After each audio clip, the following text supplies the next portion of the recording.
Sirius XM 104. This is the Jay Thomas Show. The interesting, the odd, and the bizarre people behind the, interesting.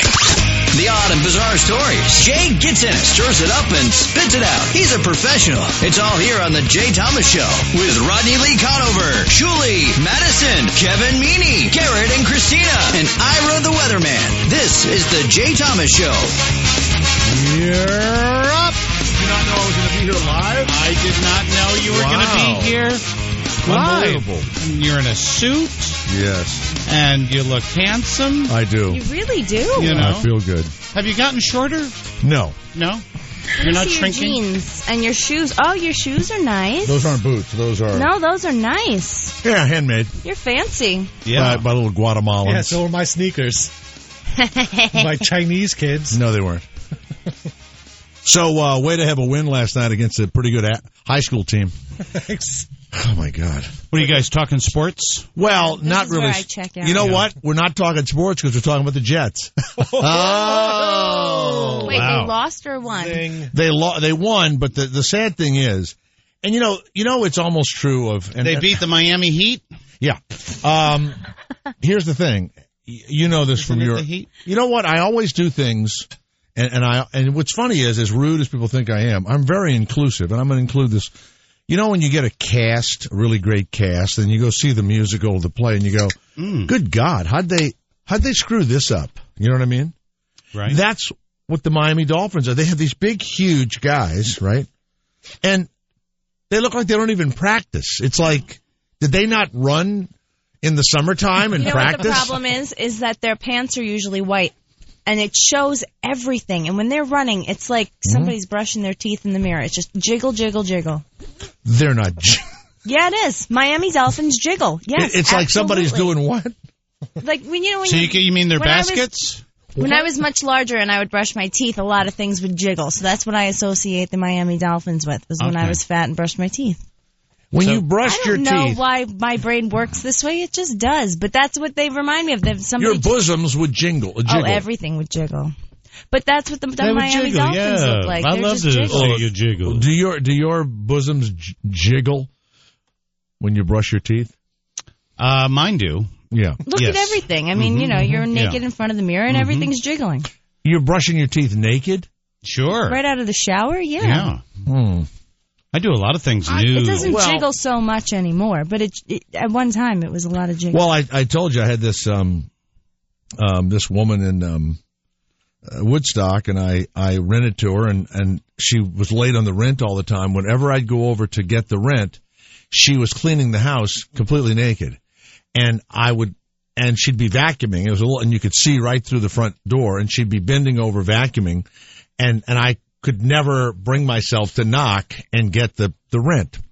So finally, she'd always pay me like 2 weeks late. So one Saturday, it was the first, and a buddy of mine and I are sitting there, and I said, this bitch isn't going to pay me my rent. So he says, well, I'll go get it for you. I said, sure. So I sent him over there. He comes back and goes, holy shit. I go, yeah. She would vacuum naked. And Was she attractive? She was. But it was weird. It's like, you want to knock on the door. Does she come to the door? It was a little tiny place. I mean, Or does she put a robe on? Or well, you're at the door. It's Woodstock. It's the woods, and there she was naked, and I wouldn't. Or did it mean she wanted us to come in and do something with her? I have no idea, but I didn't do anything. usually when you're vacuuming naked, you do want somebody to come in and hose you. You do? Yeah. You want to be hoovered? Yes. Is that it? That's correct. Garrett, give me the show sheet and the whole deal today. Need the whole thing. Well, Kevin, it's great to see you. Well, it's great to be back. I can't stay for the entire program because I'm shooting a pilot over in Brooklyn tonight. Acting pilot? An acting pilot, yes. An independent or a real one? No, for Comedy Central. Let me shake your hand. Thank you. Is it good for Jay? you? No, it's horrible. It's it's nothing to write home about, but it's Right. I auditioned for it and I got it. Yeah. It's Comedy Central. The Gregory Brothers. Have you heard of them? No. No, they're going to have they're doing a pilot for Comedy Central, and I'm in the pilot. You know what's great about being on this show? We can say stuff about movies or TV shows or whatever, and it doesn't hurt us. You know what I'm saying? Now, here's why. Not that we don't have loyal listeners. but the people that could hear it are working right now. And so they don't hear anything. And no one seems to report me. Mm-hmm. You know what I'm saying? Has anyone ever reported you for anything you've said here? Here, yes. I've heard from Craig. Craig, the program director? Yes. What did he not like? He told me not to discuss it with you, so I really can't discuss it with you. Now, this is a friend of yours, Martin Olson. Yes. And I've done everything I can not to have him on, but I see that he's kind of come on. What is this? The Encyclopedia of Hell? What is it exactly? Well, why don't you go through the notes? And I have gone through the notes. It's I'm a book say it again. written. He's been in communication with Satan, and Satan told him to write this book. All right. And do you have a book? Do you have one of the books? No. Is he a comedian? No, he's a Does writer. he mean it? He's a writer. All right. So all right. And Satan used him to communicate the end of the world that's coming soon. It says here he was writing for the Lenny Clark Show, a late-night comedy show, on TV 38. Where was that? That was in Boston. They were fired for 2 controversial segments, News for Negroes and The Mentally Retarded Faith Healer, featuring Bobcat Goldthwait. So he was ahead of his time, this guy. Yeah. And he's written for me. We've done a bunch of projects together. So it's the thing of... Now, we've had the guy that 23 Minutes in Hell, you were on with that. Yes. And then I had to rebook him because you were asking if Hitler and Stalin were playing badminton naked or something, and you asked about gayness and all that. He got upset about the homosexual questions. Now, then we have not unusual. You've seen this guy a million times, and he's made a ton of money. He's the guy with the telephone that doesn't speak on the, was it Verizon? Yeah, he's the Can You Hear Me Now guy. Yeah. But Can you hear me now? Did he ever say that? Yeah. Oh, he said that. Yeah. All the time. I talked to this guy a long time ago when I was an event planner because we were trying to get him to come to one of our events. How much did he want? He couldn't even, we didn't even get that far because he was traveling so much. He was very busy because he can only do Verizon stuff. So. Will you be here at 4:45? Yes, I will. Because, you know what? I have was to he leave. fired He's from that coming here? because he was gay? No. It was, but it's kind of up in the air.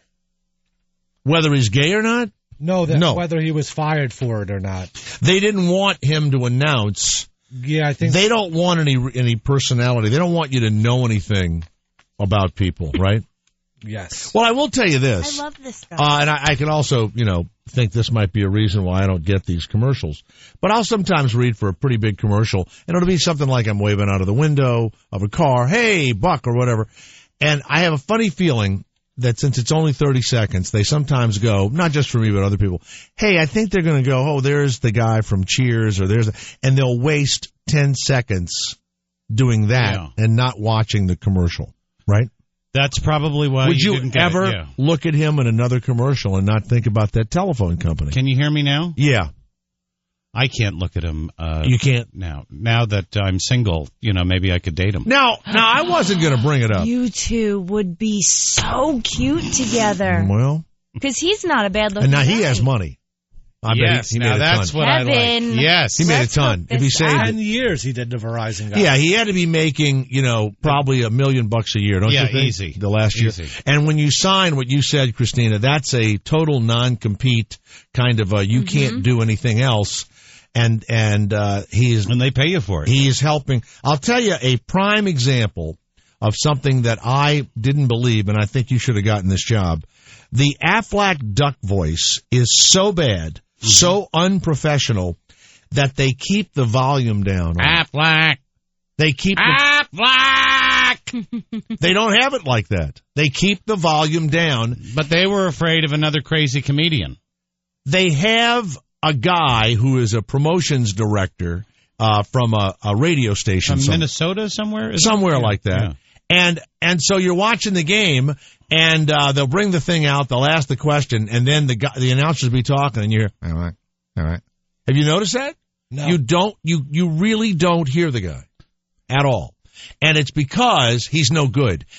Now, I really thought that was ridiculous. And I'm going to apologize now to voiceover people every place. I was wrong.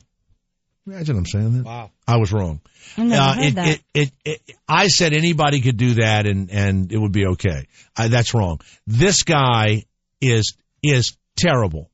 And so should not have gotten the job, and they did not hire a professional, and they're getting what they paid for. Okay? And he's awful. Awful. But how do you really feel about him? Well, you know what? I don't like, it's like the Jack in the Box thing. I don't like the fact, and this guy is known in the business, rumored in the business, allegedly to be a huge asshole, whatever his name is, the voiceover guy. He was the writer. He would have made the same amount of money and everything. But he, they hired me, a professional announcer, to play that Jack in the Box thing. That cost me millions of dollars, not 100,000. Millions of dollars. Potential earnings, you mean? Well, I certainly would have done as well as he's doing, and I'd have been more sarcastic and interesting. And he writes funny ads, I will admit that, or whoever writes them. But, and he ended up like screwing the ad agency he was at, allegedly. He's the one I sent the box of chicken bones to. Nice. And people always say to me, what does that mean? That's an old Italian thing. Choke on this is what it means. Christina knows what it means. Yep. You send somebody a box of chicken bones and say, here, choke on these, and you wrap them up so that when they open them, remember Tom Chisano, who was the GM at K-Rock in New York? Okay. Station. Yeah. Well, the reality is that probably everybody but Tom Chisano fired me there, okay? Right? Howard came in, they moved me to afternoons, the listener hated me. And then I got, canned after a couple of months or something like that. But I just thought, I blamed it on the general manager. That's when I nailed my shoes to the door and said, try and fill these, and they fell off the door, which is always a bad one. And so I sent him a box of chicken bones, right?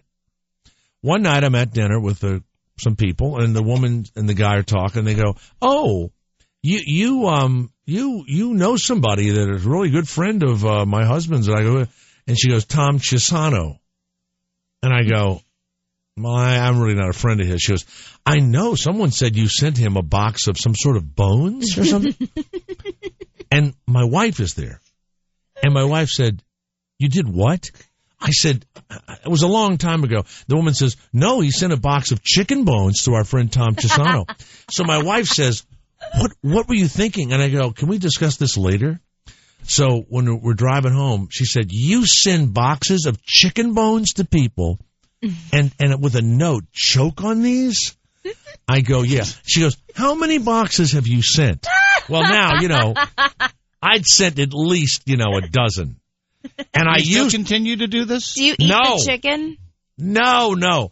And where do you get the chicken bones? Well, from an old chicken in my kitchen or something. Yeah, I'm sure we ate it. So you ate it, and then you go, well, okay, wait a minute send now. These out. And then I'll have a cocktail, smoke a joint late at night. Everyone's asleep, and I'll put the chicken bones in a box, and I wrap it, and I bring it down to the post office, and I mail it to the people. You've never been confronted by the police no. because of this? No, it was before 9/11. Yeah. And then the other one was now, kids, if you send out chicken bones now, you're going to be visited by the FBI. The other one is the cow pies that come in the cake box. That I used to get those at Prairie Town or Prairie View, Kansas, and I used to send those out. Wait, is that shit? Yes, the big cow pie, and it's in a cake box. So you get it. It looks like a cake from the cake balls, and you open it up. Is it sealed? It's completely dried. It does not stink. Completely dried. Oh. But when you open it up, it is a cow pie that has hay and shit in it. It's a piece of shit. Can you write on it? No. When you open the box up in marker, it says, "I've taken enough of your shit. Thought I'd give you some." I mailed a half a dozen of those, including to an ex-girlfriend, who called me the night before I started a radio station and kind of wanted to get back together. And I said, hey, I sent you something. Did you get it? And she said, what was it, my towels or something? I said, no, I never heard from her again. I'm sure she got it like the next day. Yeah. But when you're and of course you're single now, you don't know anything about this. But when you do something really weird and the woman that you're with, or in your case, the man that you're with, in my case too, when they find out about it, and they begin to question you, and then they tell you how awful it is, you can't do it again. You know? Mm-hmm. You know, I mean, there were people that I used to call before you could check the numbers and stuff. I'd call them 3 o'clock in the morning. I mean, like clockwork. Some guy that had fucked over me or something like that, 3 o'clock in the fucking morning. And what would you say? That his kids were dead. I used to order pizzas to somebody's house. This one telling him his kids are dead. Yeah. Whatever. Do you have Prince Albert in the can? No, I wouldn't do that one. Yes, I do. Well, could you let him out, please? No, I do. You know, your kids are dead. I do that one. I have to tell you, I just really feel as though that, when people interrupt your life, when people don't let you have a job, when they stop you from doing something, I'm sorry, but they have taken, food out of your family's mouth. They've taken food out of your mouth. So revenge to you is good. Well, no, it's necessary. Revenge is a dish served best cold. You know what? If I did something to someone and they called me up, I'm a better person to call up because I would at least deal with it. But these chicken shits in every business, and I'm sure people that are listening right now would like to do it. You simply send them these chicken bones. That's all you do. Or a cow pie. Yeah. You ever take your own shit in a box and send it out? No. You know why? That would get you in trouble. You think you would get arrested for that? That would get you in real trouble. Right. Charlie Sheen, all he did was call his boss by his real Jewish name, and he got in a lot of trouble. Well, what's weird about he did a lot more. He did a lot more than that. Right, but it was that took him over the line. Did you read today that Charlie Sheen is the highest paid brand new show TV actor? Is he doing a new show? Yeah, it's called Anger Management. But they won't go. But what? You don't think so? No. Yes. I'll tell you why. What network? Whatever Charlie was doing, I want to say it hadn't gone through. He is so skinny now. Yeah. That it's artificial. He's so skinny. It's weird. It's like he's skinny. He's drawn. He's gaunt. He's drawn. He was here in New York the other day, and people saw him, and he's a nice guy, good tipper, and all that kind of stuff. But something's going on. Think he's dying? No, I don't think he's dying. So, can we talk about your breakup? Yes, absolutely. Is it a real breakup, or will you get back together? No, it's a real breakup. So now, I, of course, said a number of things to you, and of course, I'm correct. And, well, you just can't say that, blank out say that. I said it. I said it on the air. What did you say? I said it's not going to last. It would be like if I it lasted for 4 years. I think that was a good. That's a good run. Yeah, here's what you can't have. You can't have you're older, he's younger, and neither one of you has any money. You have to have money to keep. Well, I do have money. The little young one. The little young one with you. It doesn't mean they don't love you. It's just if my wife left me, I would get a younger woman, and she'd probably like me in the beginning for who I am, and then she would like me for the money that she gets. She'd love me, but for how I take care of her and stuff. See? So now she loves you just for the money? It isn't just for the money. We both serve a purpose. I get to look at her beautiful. Well, no, it isn't a business. It's a relationship. I get to look at her beautiful body and have her with me, and guys go ooh and on, all like that. And how old is she now? Let's say, so this is, you're not talking about your wife. No, I'm talking about if my wife and I break up. You know what I would do? And how old would you go? Well, I'm going to tell you what I would do. Yeah. I would get a woman who had been married, young, and has some kids that are in college or a kid. So 42 is what I would get, right? But still in great shape. So like 30 years younger than you. But if I went less than that, if I got down to 28 or 30, okay? You get down there. Ew, it's like you're a dad. Well, gross. It's not gross. A lot of people do it. I'm 30. It's gross. Really? Yes. Why don't you go tell Howard that? Okay. Why don't you go over there right now and say, hey, Howard, it's gross what you've done. and then see how long you work here. Fine. I was talking about I have a good you, idea. You know what? I have a good mind to call him right now. Go ahead. You can call him all you want, but I was talking about you specifically.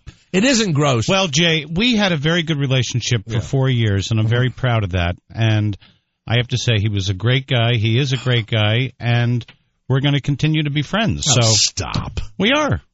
That's Absolutely. so boring. Why is that boring? Because hatred is a much better feeling. We went through a lot together. And did you see this coming? Or was it like a, holy shit? I saw it coming in the last 6 months. Okay. So, it was, thank you for that wonderful music. Yeah. So, but it's all good now. So I'm proud of our relationship. And now, did you consider suicide? Oh, jeez. No. Really? That's not what I heard in your voice when I called you. By the way, I did call you. Yes, you did. You did call me, and you were. And I said I wouldn't mention it unless you mentioned it. No, you had already mentioned it. No, I hadn't. You already, because I had put it up on Facebook. That's what I said. So that was my mistake. That was my mistake. Yeah. But that's who I am. I'm an impulsive person. Yes. I make rash decisions. Is that what he hated about you? No, that's what's charming about me. So what's on deck? Are you going to go younger, older? I am not going to. A fresh dick, I think, is on deck. Okay. I am not even thinking about anything right now. Mm-hmm. Did you call on Craigslist and get a guy over just to clean the pipes? No. I mean, because girls are like monkeys. They have to swing from one tree to another. I don't know how gay men are, but it might help you feel better just to knock it out. You got to save. Chicks are like monkeys. They swing from one guy to... I tell you what, say it in the clear so Furlot can get it. Go ahead. Girls are like monkeys. They swing from one tree to another. Mm-hmm. Or one bush to another. I added that. My little joke. One bush. So you mean so when you accuse me of saying things like you get with a younger woman, you have money, you make her comfortable, you protect her, she's safe, and she falls in love with you, and then you say girls are like monkeys, they have to swing from one tree to another, that doesn't sound like love either. No, well, I'm saying in order to move on and really feel like you can get over the hump, you usually got to swing onto another tree. Yeah. That's just the way well, you it don't is. want to be with. You don't want to be. You don't want to be a whore. No, you don't want to be the transition boyfriend or girlfriend. The rebound. No. That's terrible. I'm not even thinking about it. All I'm thinking about right now is my daughter and my work. That's what I'm concentrating on. Have you thought about sending chicken bones? No, I'm not sending chicken bones or has he come back? Jay will do it for you. Has he come back to get his stuff? Nope. He's got a lot of stuff there, and he's going to come back and get it. That's going to be a weep fest when that happens. It's not. Well, of course it would. I don't even know you, and I probably would cry as I saw him. Why would I be upset? Get things out of the drawer. You know, like the collars. I've actually already organized a lot of that stuff anyway. Did you throw it out of the window? No, I did not. My ex-husband threw everything into boxes, and when it came to where it needed to be, everything was smashed and broken. So that's nice. Wow. All his clothes are folded. Well, I bet you were a horrible bitch at the end. Absolutely not. You wanted I gave to make him the ring back. I said, listen, it's just, we shouldn't be together. Are you happy? Because I'm not happy. You can't possibly be happy. And what did he say to that? Why did you give him the ring back? Nobody ever said I was happy. Because he never said he was happy? He said, nobody ever said I was happy. When I said, how could you possibly be happy? If I'm this miserable, how are you just happy? He's like, nobody ever said I was happy. Well, then what the hell are you Wait a doing? minute. Nobody ever said I was happy. That's the weirdest response I've ever heard. I said, how can you possibly be happy? Well, nobody ever said I was happy. That was the response. I don't know. He couldn't have possibly been happy. I was miserable and never sleeping with him and always wanted to be away from him. I would have broken down. I would have started crying. I would have me? No, I would have. I would have begged you to stay with me. No, you wouldn't have. I would have I would have tried to get my arms around your waist if I could have. No, I gave the ring back, Kevin, because what am I going to do with it? He gave it to me so that we could be married. Pocket, yeah. No. Oh, you weren't married. You were married. Yeah, he didn't. Was it a little cheat tiny? On me or hit me? Was it a little like tiny that? diamond? It wasn't a big diamond. So you didn't mind getting rid of it? I mean, what am I going to do with it? You probably got like $4,000. I had an ex-girlfriend mail me back the ring, and she mailed it back to me. With a box of penises in it? And then I used that ring when I proposed to Marianne. No, you didn't. Yes, I did. No, you didn't. I did. Oh, your marriage was doomed from the start. No, it wasn't. Yes, it was. She never knew. That was tainted. Never knew. Tainted ring. That's terrible, She Kevin. never. It's a diamond ring. So get rid of it and get a new one in its place. All right, hold on. Before we start sounding like fucking Cosmo Radio, let's stop this. Wow. That almost sounded real, didn't it? So, Kevin, I know during a breakup or a bad time, it's hard to fall asleep. And I don't know if you're a good sleeper or not. Are you able to sleep? I am able to sleep now. Good. Booze, drink. No, propofol works, does it? It does. It's a little drip, and I got a great doctor. Unfortunately, he's on trial right now, but he's sending everything he needs to send. Here is a story that was not covered, and I'm really surprised to hear this. Amanda Brumfield is, and I don't know why her last name is Brumfield. She is the estranged daughter of Billy Bob Thornton. Oh. You know about her? Now, he's been married 5 times. I've heard of her. I don't know how many kids. She was sentenced to 20 years for manslaughter, aggravated manslaughter, for killing a 12-month-old child that she was babysitting for. Yeah, she used to babysit Kate. No, she didn't. She did. And your daughter? Yeah. No bullshit. Yeah, she did, out in L.A. Come on. No, don't. And then I said, I just got a bad vibe from her, Are you being funny? Yes, I am. Oh, okay. Now, I don't know if Billy Bob got her. Billy Bob said, why don't you have my daughter babysit? I don't know if Billy Bob paid for her defense. Apparently he didn't. She must have shaken the poor child. Shaky baby. And killed it, Yeah. And just think, the Conrad doctor, the most he can get is 4 years. That's all he gets. Yeah. And he'll lose his, his license, but he can go practice in Haiti. He could, practice voodoo. Whatever. John of North Carolina. Yes, sir. The Jay Thomas Show. Kevin Meany is here. Go ahead, John. Tonight, by the way, we open Studio 54 for one night. Are they going to broadcast it live, Garrett? Probably on the Studio 54 channel. Sure. You don't know, do you? It's a big deal. They've flown me in for this and the whole thing. Mm-hmm. Yeah, be broadcast live. Channel number. One night only. Channel number. Do you have Coke? Getting it. No, I have Quaaludes. Channel number 54. It should be 54. John, North Carolina. Go ahead. Hey, Jay. How you doing today? Good, thank you. I called last week. Remember, I had the guy pulled over, and I was telling you about he was talking bad about you. Oh, you were the cop that when you pulled a guy over, and he heard that I was on the radio, and you're giving him a ticket. He talked badly about me. This is a real highway patrolman, Kevin, from North Carolina. Okay. Yes, John. Go ahead. Yeah, I just had a quick question. I had a little backlash come from that. Did anybody maybe try to call the station and get my name or number or anything? No. Okay. No. Well, next question. If they did, would you give it to them? No. All right, well, good. You want to hear something? Everyone that calls this show is lying about who they are and what they do, and every story they tell is fiction. Oh, okay. So you're not a highway patrolman. You don't have the official radio that was screaming and screeching in the background. You are an unknown person, and that's the best way to keep it. Okay, since it's unknown, then I can speak freely that he was a real douchebag. So yeah. And now, did you ever find out why the guy didn't like me? I thought it was a guy I might have fired in radio or something. No, I didn't find out. But after I hung up and you were talking about the cameras, I just wanted to put a little bit of input on that. The cameras can either be your best friend or your worst enemy because it's just everything you do is on there. Yeah, that's what I wonder about. It's like, can you like, well, they do this with pilots, you like the two that crashed in Buffalo, they were bullshitting and talking. They weren't watching the altimeter or whatever. And they they were inept and they dropped the plane into the forest and killed everybody. Right into a house. And bullshitting. They were just all bullshitting. Yeah. So that's the problem. It was a big storm out, too. Like, let's say you get in an argument with your wife or something and you're in the patrol car. Does it come out on the tape? Well, it can't see. It's constantly recording, and the thing is that,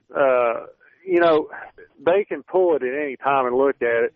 But what it does is, if I get ready to pull somebody over, as soon as I flick my lights on, it picks up in a loop. It starts recording and then saves it to a hard drive in the trunk. And then once you turn your lights off, and that also, it turns on the microphone. Well, you were talking about, guys getting those mics that are on their chest. Yeah. There's some agencies around here that are going to the microphone for their handheld radios, actually have the camera in them. Mm-hmm. And it's not been good, needless to say, so far, because, you get guys with just sitting there replaying cleavage shots and stuff like that from women they've pulled over and gotten caught for it. And I don't know, it just seems to be... You mean they would they would move their microphone or whatever it is with the camera on it so they can see the woman's cleavage? Right. I mean, I would never do that, but right. All right, John. Thank you very much, John in North Carolina. Not a real highway patrolman. No. You hear what happened? Hell to the some other highway patrolman tried to fuck this guy. Okay, tried to screw over him. Isn't that terrible? Keep your mouth shut when you hear shit on this station. Just keep your fucking mouth shut. And the ones that call up here and don't like the show and all that, then don't listen. Yeah, they got another 120 channels. Whatever it is, go to Channel 15, Studio 54, okay? Go over to Rosie Radio. Randy of Utah, the Jay Thomas Show. Hello, Randy. Hey, Jay, how you doing? Good. Hey, I was wondering if you could help me get a date with Kristina. Sure. All right. You want her number? Randy, what do you look like? 6'4". I'm 6'5", about 215 pounds. Oh. Physically fit. Well, physically fit. Now, what would you offer, Kristina? Randy, I wouldn't wish Kristina on my worst enemy, okay? That's nice. Thank you. She is nothing but trouble, and I'll tell you why. Only child of pizzeria owners, okay? Oh. You can read it in all the psychology books. Bad combo. Jay Thomas. It's the Jay Thomas Show. Afternoons. The Jay Thomas Show. It's the show that the average listener would do if they could do their own radio show. Stars 2. Sirius XM 104.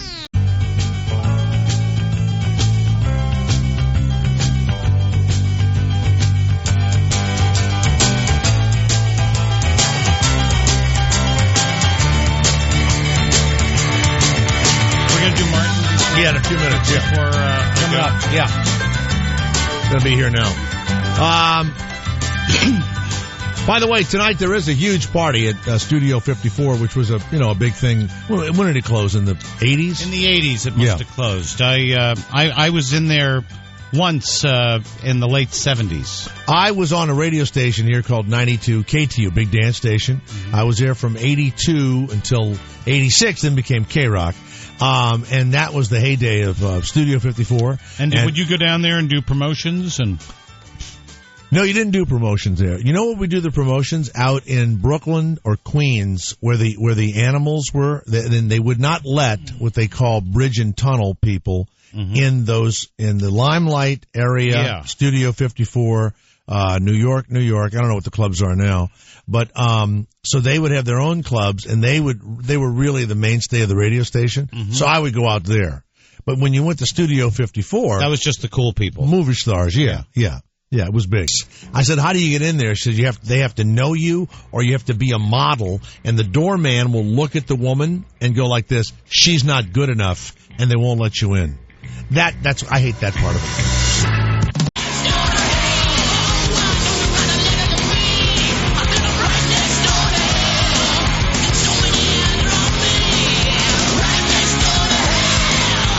Well, I'm Jay Thomas, and the heartbroken but still somewhat subdued but funny Kevin Meany is here with us. I am not heartbroken. For those of you that don't know, his young companion that I warned him about, you cannot trust young gay men.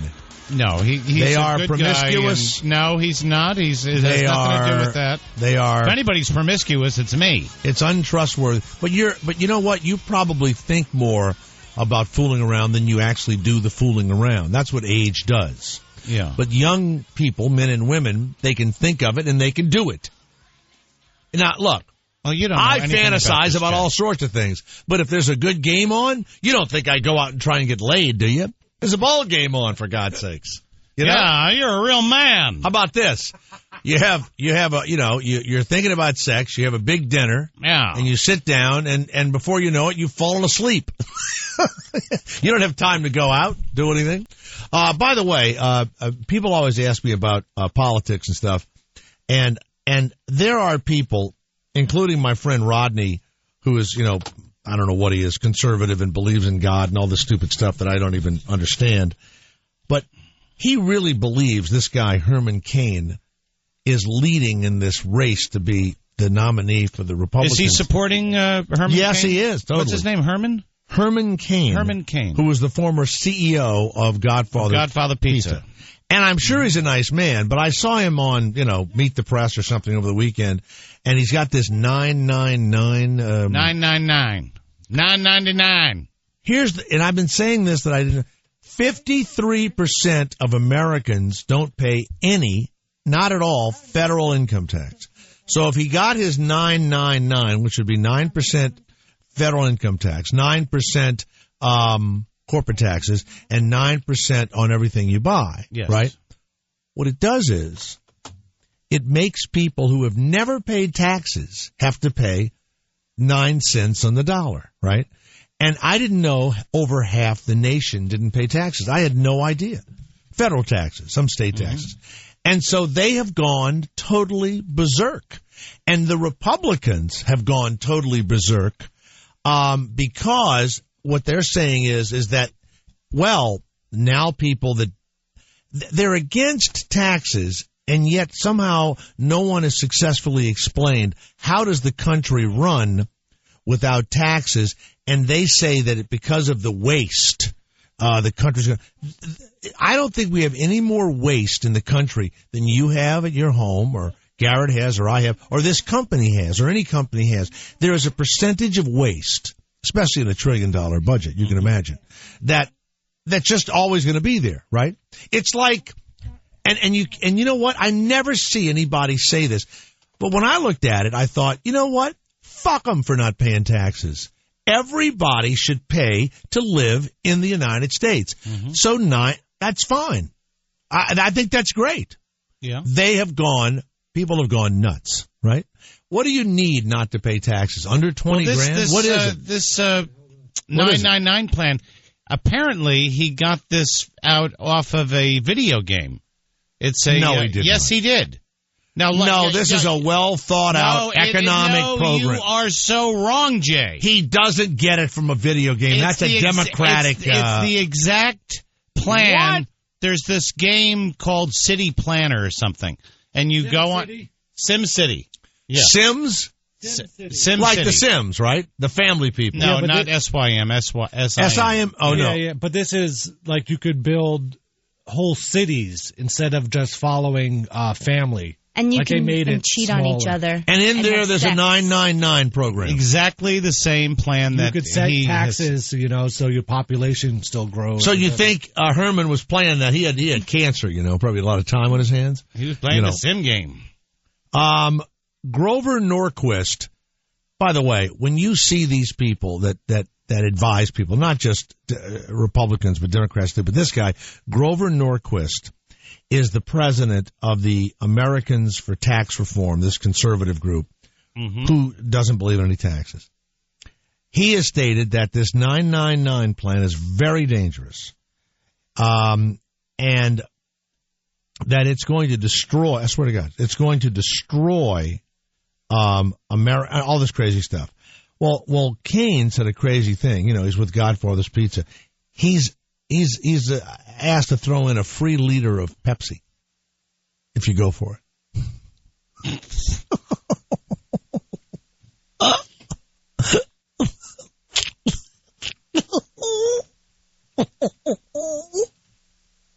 You enjoying yourself? Because I will never forget that he was the fucking pizza guy. Yeah. He's not going to be the fucking president, for Christ's sakes. He came up with buy one, get one free. He did. Yeah.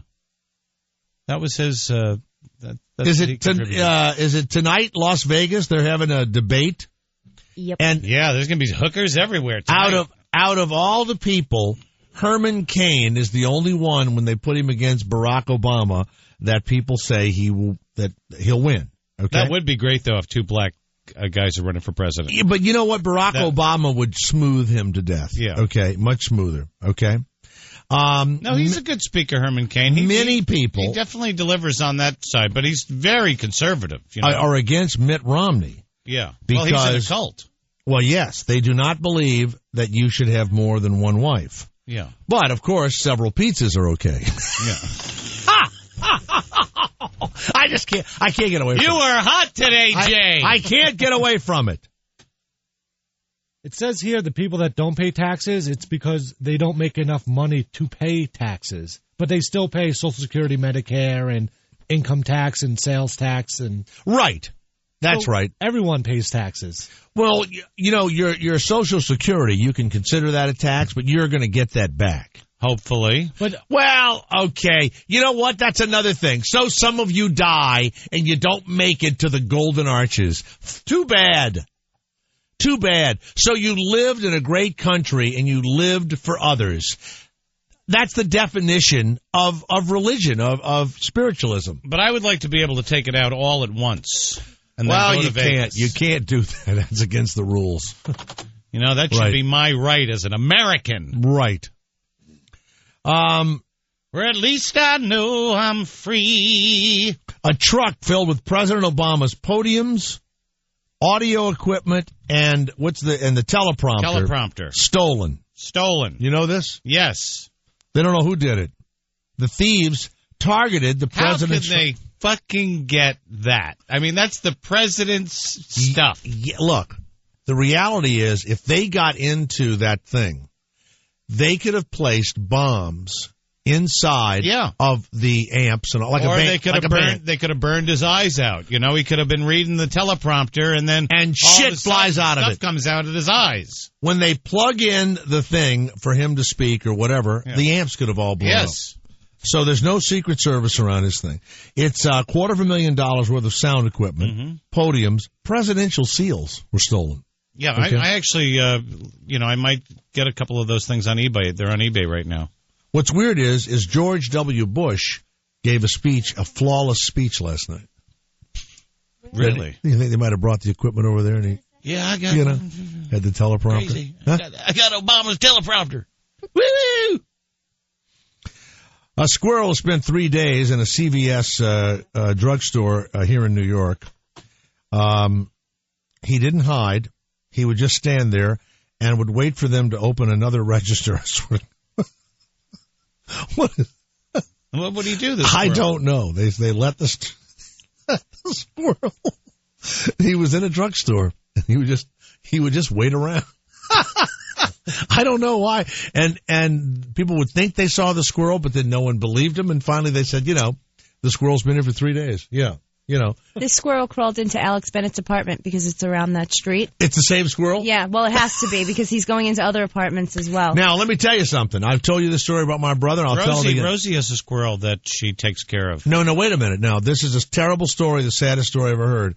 This is probably a trained squirrel that escaped from someone's home. My brother was cooking. He was selling cars and trucks and those big car and truck. This is the brother that gets in trouble a lot? He doesn't get in trouble anymore, but, he did. He could get in trouble any moment. Was he in jail? No, almost. Very close, Okay, he was in jail for, nights at a time. Yeah. Okay. Yeah, like that. All right. So anyway, he's cooking in upstate New York. The people he's working for, he's a very good, Louisiana cook. And they come home from the big car dealership, and he starts going in the kitchen and getting a bunch of seafood, and, he's cooking for him, having a big time. The dishwasher breaks. Something breaks in there. And a guy has been there all day fixing the dishwasher or the stove or whatever. Yeah. And the guy leaves, and everything's working, and my brother's in there working, and all of a sudden there's a squirrel in the kitchen. It's like in, Hell, I think it's up there like the Finger Lakes or whatever it is. Mm-hmm. And you know this story, don't you, Garrett? No. I'm sure. The squirrel is in the kitchen, and the squirrel jumps on the counter, and my brother goes, what the fuck? And the squirrel jumps, and it jumps on my brother's shoulder. And, they're scary. They're like rats. They sure are. Yeah. Well, he goes nuts, and the woman comes in, the housewife comes in, and the fucking squirrel sees her, jumps from my brother's shoulder onto her fucking neck, and the place goes up for grabs. And the squirrel is running all over the kitchen, and the woman gets a broom, and my brother gets something, and they start swatting at this squirrel. I guess they opened the door, and the squirrel would not leave the kitchen because my brother said it was rabid, and it wanted to bite them and kill them. So the squirrel leapt onto his other shoulder. The woman hits it, and she and my brother beat the squirrel to death. Oh, my God. In the kitchen. Beat it with brooms. And the squirrel bit them? No. Just leaped on their... A little while later... Like the Griswolds. The guy... I love that movie. That is so funny. From the Fix-It place called up. The guy from the Fix-It place. The guy that had been fixing right, okay, yes. The whatever it was, the dishwasher. Or something. He says, look, I have a pet squirrel that I keep in my truck. Oh, no. He did. And I'll call my brother now, and he'll verify it. And he said he got out of the truck, and he must have come in the kitchen with me, and I didn't know it. Yeah. Have you seen him? And he won't do anything, but he likes to sit on your shoulder. They didn't tell him. They didn't tell him. My brother said it was so horrifying beating it to death. He's a hunter and everything else. But, the thing was just trying to, jump on their shoulder and get a little loving. Yeah, be petted or some shit. But I don't know. Did it bite anyone? No. No, it didn't bite anybody. You know what, Garrett? Nothing really has to bite you. Now, that would freak me out if a squirrel was on my shoulder. Yeah. British billionaire Richard Branson opened the world's first ever commercial spaceport in a New Mexico desert. Oh, is it up and running now? The Virgin Galactic, the eccentric businessman. Aren't you going on that after Studio 54? He had a black jacket and waves of hair flying as he inaugurated the building by breaking a bottle of champagne against the hangar while rappelling down the side of it. Spaceport America, as the site is called, operating hub for Virgin Galactic. If he's British, why doesn't he open it up in England, this, Virgin Galactic? Why does it have to be in New Mexico? The space people like New Mexico. You know why? Need like a wide open space. No, perfect weather. Perfect weather. Yeah. Okay. White Knight 2s and 5 Spaceship 2s, in addition to Virgin's astronaut preparation facilities and mission control, are there. 150 people are already booked at, $5 million apiece? No, it's not that much. I'm booked, but I use my frequent flyer miles. You know what I'm going to hate, though, seriously? You're going to Mars, and you get there and you find out that your luggage is in Jupiter. That's what I'm going to hate. That's so bad. That's so bad. They're going to have this. You're going to Mars, and then your luggage ends up in Jupiter. Well, you're going to have that. Yeah. Ed? It's going to happen. Where's your luggage, Ed? Following an investigation codenamed Operation Hackerazi, the FBI has indicted a suspected celebrity email hacker. Oh, yeah. 26 counts. Chris Cheney got into... He could go to jail for... How many years can he go for jail? What does it 20 say? years. Excuse me. 120 years. Yes. And then Dr. Conrad Murray... 4. He can go for 4 for killing Michael Jackson. 50 celebrities. Scarlett Johansson, Mila Kunis, Christina Aguilera, Simone Harouche. Who is that, Christina? Simone Harouche. You know her? I don't. Renee Olmstead? Renee Olmstead? Yeah, I don't know. And many others only identified by their initials in court. But, of course, now the newspaper knows who they are. He would get in there and he would get, you know what's weird? 90% of them would text naked pictures of themselves. Right. And he got... Which, by the way, there's nothing wrong with doing that. You know, I just think it's odd to let it go out there into cyberspace. Why? Just send your cock pics to me, please. Well, he's got all that. You know what he pleaded today? What? Totally worth it. That's what he pleaded. Oh, he did? He did. He thinks. Yeah, he loved it. He does not think he's done anything wrong. Well, now, everybody's being hacked. Sesame Street was just hacked yesterday. Yeah. They put up pornography on the Sesame Street. He was not going to sell the photos. He has no accomplices, and yet he faces 120 years in jail. Wow. He did not try to sell them. Now, did he let them? He must have let them go, right? He put them on the internet. He had to, right? I don't know. No? You have such a good crew here. I don't know. A Connecticut high school musical caused a public walkout. 2 men in the cast began to kiss during a performance of Xana Don't at the Hartford Public High School. Do you know that musical? Well, I know Xanadu. Oh, I see. It's the takeoff of Xana Don't. Xana Don't. Garrett got it before I did. There are always circumstances in organizing these programs under which the values of a student or their family come into play, said Adam Johnson, the principal of the Government and Law Academy at the high school. What kind of high school is this? Now, here's what's weird. 2 men saw 2 guys kiss on stage. 2 men got up and left. Where did they go? Maybe they were just horny and went home to, they went outside to make out. Kiss, yeah. Those 2 guys, because they left in the middle of the performance, it's caused a big stink over at the high school. I don't know that would you have kissed a guy in high school on stage in front of, 500 people? If I was acting, yes. Really? Yes, absolutely. I don't know if I'd do that. It was cute. Well, but they don't want that.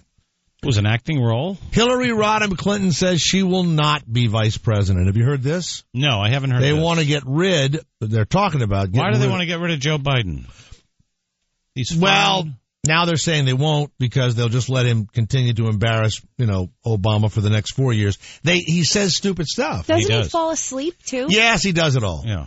I'm telling you, over 20 years ago, he had his brain operated on. Yeah. I'm sitting with a doctor. He had the aneurysm. The guy said to me, once they open the hood, you're never the same. The doctor said that. And that's why he's a nut. Have they ever switched vice presidencies? Yes. Spiro Dan Agnew. Quayle. He was there both. No, he was there both. Yeah. They tried to get rid of him? Yeah. No. Spiro Agnew was a crook. Right. He was a crook, and then they brought in Nelson Rockefeller. Port St. Lucie, Florida. Robert Sylvia stole a chocolate bar, a ice cream sandwich from a Family Dollar store, and he put it inside of his pants. Well, it was melting. He got to the front of the store, and it was just melted all in the front of his pants. All cream, white cream. Idiot, yeah. So they probably when they began to chase him, he reached in and grabbed a handful of the melting sandwich and began to try and eat the evidence. Oh, I thought. Well, you could throw it; they'd think it's creamy. What an idiot! It's an ice cream sandwich. Put it in his pants. They noticed it. It was melting, and then he reaches in. But they didn't know that it was an ice cream sandwich. They thought it was shit or piss or pus or whatever the hell it was. So it was horrible. So he's eating it all. 35 windmills in western Pennsylvania have been silenced because a bat was found dead underneath one of the windmills. One bat was found dead. So what happened? The animal control people came in? The Energy Commission, the EPA, everybody's been called, and the bat is dead.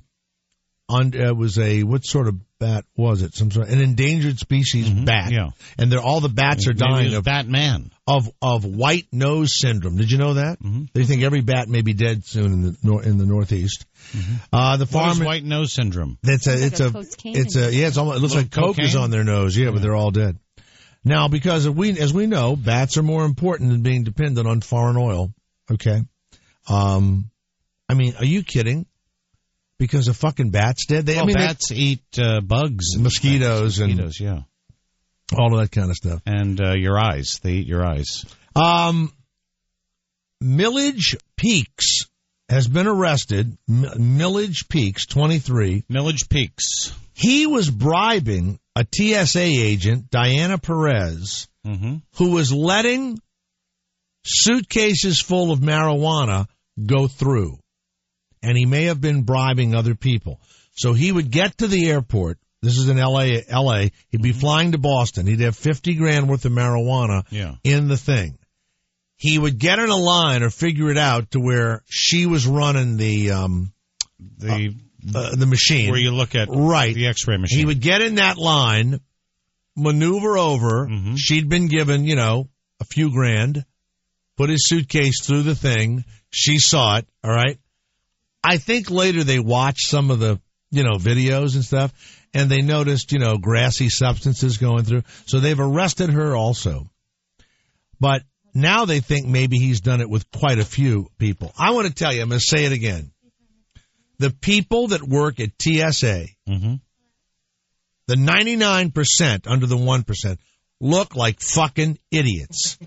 They are minimum wage. They are idiots. They are minimum wage people that are supposedly protecting us. That have a nice uniform on. I love their uniform. They're protecting us against being murdered in the sky or in the thing. Right. I told you the other day, a guy with manatee hands, a deformed man, was running the equipment where I was going through, and I kept thinking, if something went down, what's he going to do? It's impossible. And they had to hire him because you have to hire the handicapped, and he ought to get a job. No, you have to have one manatee hand guy per 1,000, I think. It's just unbelievable. That's what it is. It's ridiculous. And they make no money. Yeah. And then there's always a couple of overly officious ones, And you know what? Every time I go through, they're talking about who went on break, what time their last lunch was. That's all they fucking talk about, right? The other day we had a woman on Friday morning. There's a giant afro. You'll appreciate this. She goes through the machine. I saw this on the news, yeah. Yeah. Nothing was in her hair. Right. 15 minutes later, she's sitting, waiting for a plane. An African-American woman, and I don't know, I guess the other guy was white or whatever. They find her, the airlines find her, and they search her hair. They search her hair, yeah. Yeah, not the TSA, but the TSA, somebody had to say so. It's ridiculous. Of course she doesn't have a fucking bomb in her hair. Now look. Was it Angela Davis? It looked like her. I saw a guy the other day. Angela Davis, could you please stand up, please? You know when they open the sarcophagus and you see the mummy there that's been dead for 2,000 years? That drawn kind of, with the you can see the nostril passages. There was an old man in a wheelchair, and he looked just like a mummy that they had dug up. I mean, this guy, his skin was yellow. I mean, he was on his last legs. And they made him keep going through the fucking thing with the wheelchair. It was... Yeah. No, it's sometimes it's unless so they're loading his ass up with bombs, Yeah. Let's go to Charlie Sheen for some breaking news. Charlie Sheen. Yes, Charlie. I thought you told all celebrities to not listen earlier in the show. Celebrity voices impersonated. Yes. Yes. You are correct. I am sick. I've got a problem. What's your problem? I'm dying of white nose syndrome. Of what? White nose syndrome. Same thing that's killing the bats. Hey, Jay, knock, knock. Who's there? Who's there? Ashton Kutcher. Ashton Kutcher who? Ashton Kutcher just hit me up. He needs the number from my coke dealer. That's not a joke. Stupid. Yeah, but him on that show is. Shut up. Jay Thomas. The Jay Thomas Show. It's the afternoon show. That could be funny, too. That was a good one. Say it twice. It'll be funnier. The Jay Thomas Show. Stars 2. Sirius XM 104.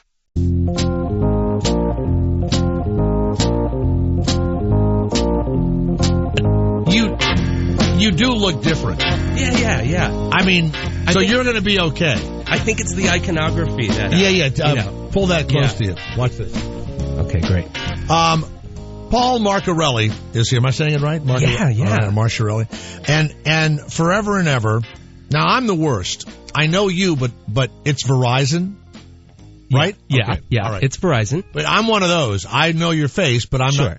Now, how many years were you the Can You Hear Me Now guy? Well, I still am, actually. I'm very much under contract. Oh, you are? Yeah. I've been with them for 10 years now. Are you still doing it? I'm still doing it. I'm still doing I it. thought that had ended. Yeah, Well- Wikipedia said it was over. I Yeah, had I you know. here. I know. Listen. You know what? As a controversy, I had you.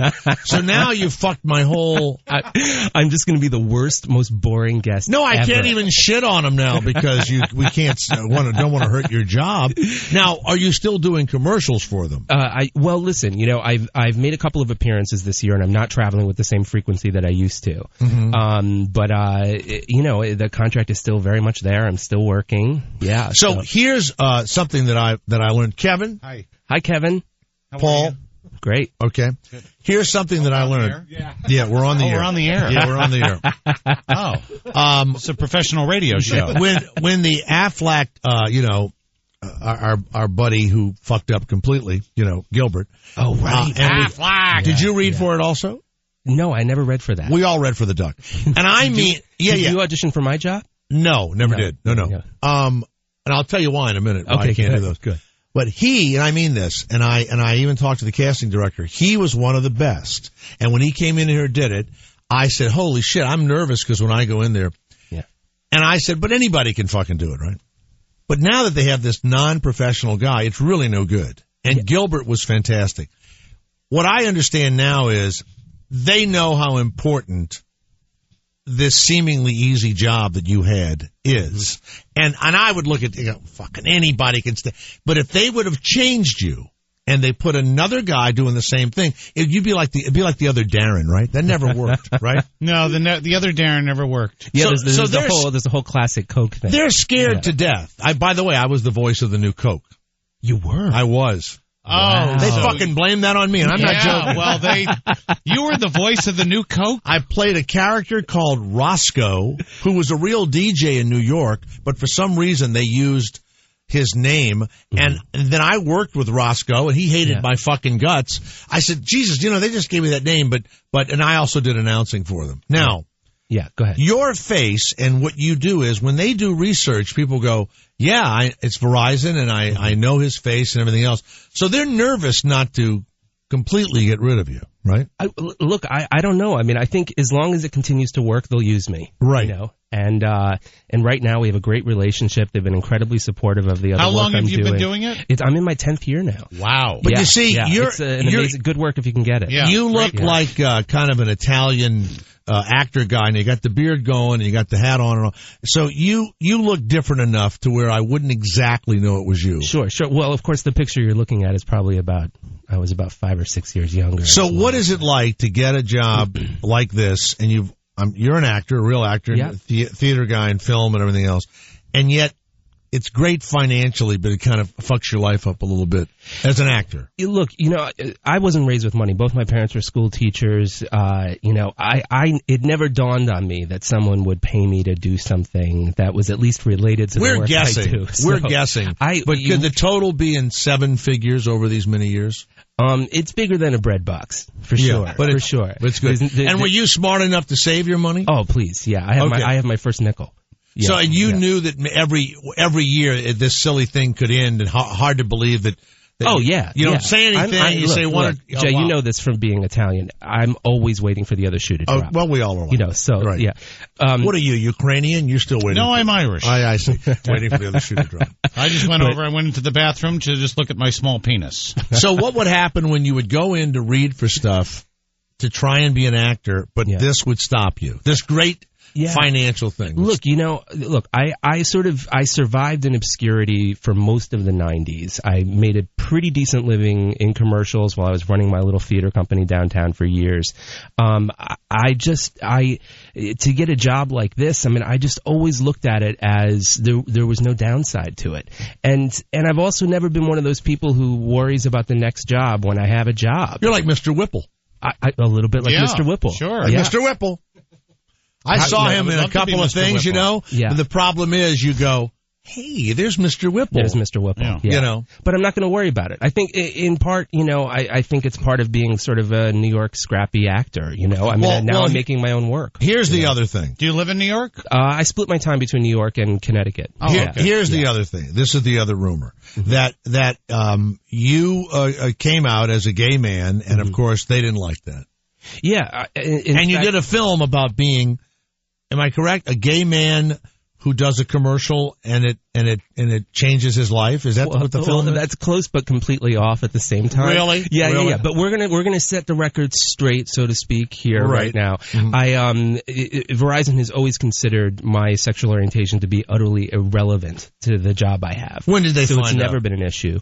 The people I work When with they have caught you always fucking known. a cameraman? Was that when I'm just wondering if that's maybe when it happened. Holy shit!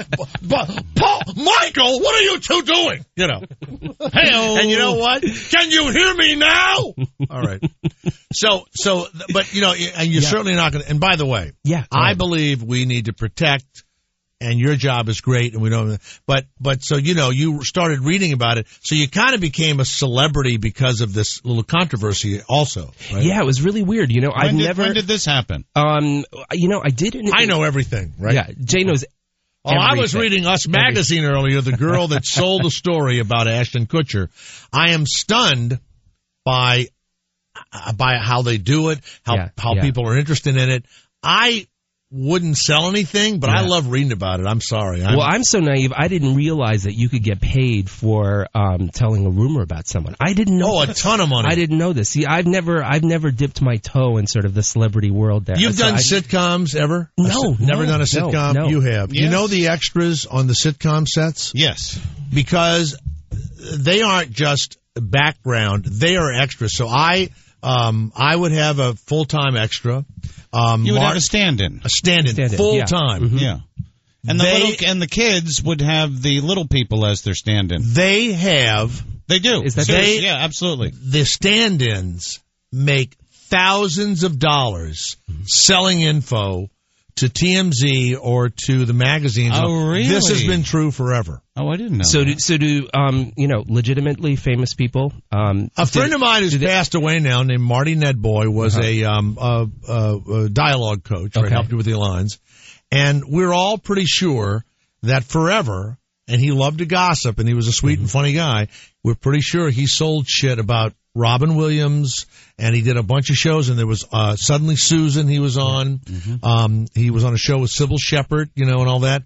And he just, she had a lot of gossip. He had a ton. And he might get, a grand or two for something juicy, yeah. So you catch them by, launching a misinformation campaign, right? No, they're telling the truth. But you can place, an inaccurate rumor in front of one specific person that you maybe don't trust, and if it lands somewhere, you can't trust this guy. No, here's the reality.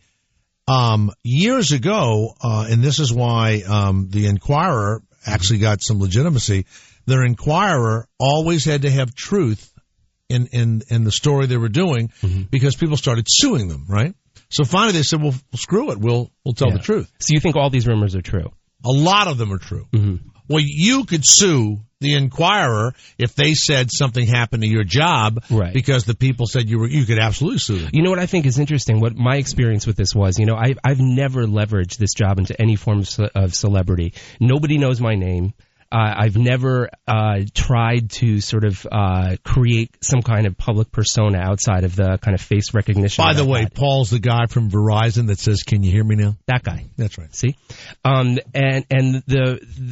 did one interview about 6 months ago, and although I don't think they said anything necessarily that was untrue, I definitely know that sort of things I said were used in the service of a very specific angle. And so that became a source. That's why you're here. Yeah, sure. It gets picked up. It becomes... Well, I like that. Yeah, sure enough. But now, it's interesting. In print, within 2 days, the New York Post had turned this whole thing into something utterly different. So it's like non-news feeds non-news feeds non-news, and suddenly that's the record. When he received the word that his character would be soon retired from the Verizon commercials, Marcarelli came out as gay. Yeah, totally inaccurate. Of course. That's why that's why you're here. Totally inaccurate. You have a twin brother, Matthew. Are you terribly disappointed, Jay? Yes. That You have a twin brother, Matthew, who is a decorated captain at the New Haven Fire Department. Well, this is true. Who walks around all day going, "Hey, I'm not gay like my brother." Is that true? And wears his fireman outfit at the house. Sure. That's what happens. Now, wait a minute I gave him a cameo in my film, actually. Paul sometimes with his lover dresses as a fireman. Well, see, now that's completely true. Okay. Yeah. Does your brother look exactly like you? Well, nothing like me, actually. Oh, so it's fraternal. Fraternal. Yeah. That's right. Yeah. Mm-hmm. Here's the other one. Go ahead. You've made a film that is about a guy who has this incredible job, but he's gay or he wants to be an actor too, and that incredible job is kind of ruining what he really wanted to be in. Okay, so that's not true at all. That film is not true. I can tell you what the film is about. No. It's a film called The Green. It releases today, in fact. The what? It's called The Green. And it's released today. It's released today. Did you know that? This is unbelievable. I knew that. We have never had a guest on or really had anything happening. Jay, everybody in the gay community know it's coming out today. All right. The name of it is what? It's called The Green. Hold on. It's called The Green. The Green. When we come back, we'll see if what I thought was a horrible rumor about Paul, who is from Verizon, is true. Stay where you are. The Jay Thomas Show. Afternoons. Stars 2. Sirius XM 104.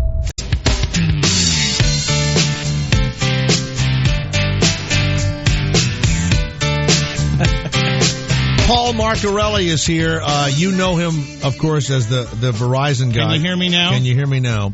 The Green, the movie.com is opening today. And what is that movie about? It's a suspenseful drama about a gay teacher that's accused of misconduct with one of his students and all of the fallout that happens in their Connecticut shoreline town as a result of the investigation. Wasn't the movie originally about a guy who was doing a big ad? You really want me to write this movie? No. I read that was the plot of a movie or a play that you were working on. No. Now, you've slipped this Green thing in here. Yeah. It has nothing to do with what I had heard. Yeah, a total it's about red herring. a teacher who gets falsely accused fucking different of piddling around with the little kid. Well, this is a useless fucking interview. interview. He never did it, did he? This guy. It's a great movie. I'd love to see that. Useless interview. Listen, I'm just here to help you push your gay agenda, Jay. Yeah. That's what I'm here for. He's not gay-friendly, Jay. I am. No, well, you know not. what? You know what I really am? I'm one of those guys that come to New York, and I go to the dungeon, you know, I'm screaming leather and everything else. And then when I'm on the radio, I think I've seen taking over the earth. You're a tough guy. I think I've seen you around. Yeah. Yeah. And then I go like this. Don't you tell I'm a bad boy.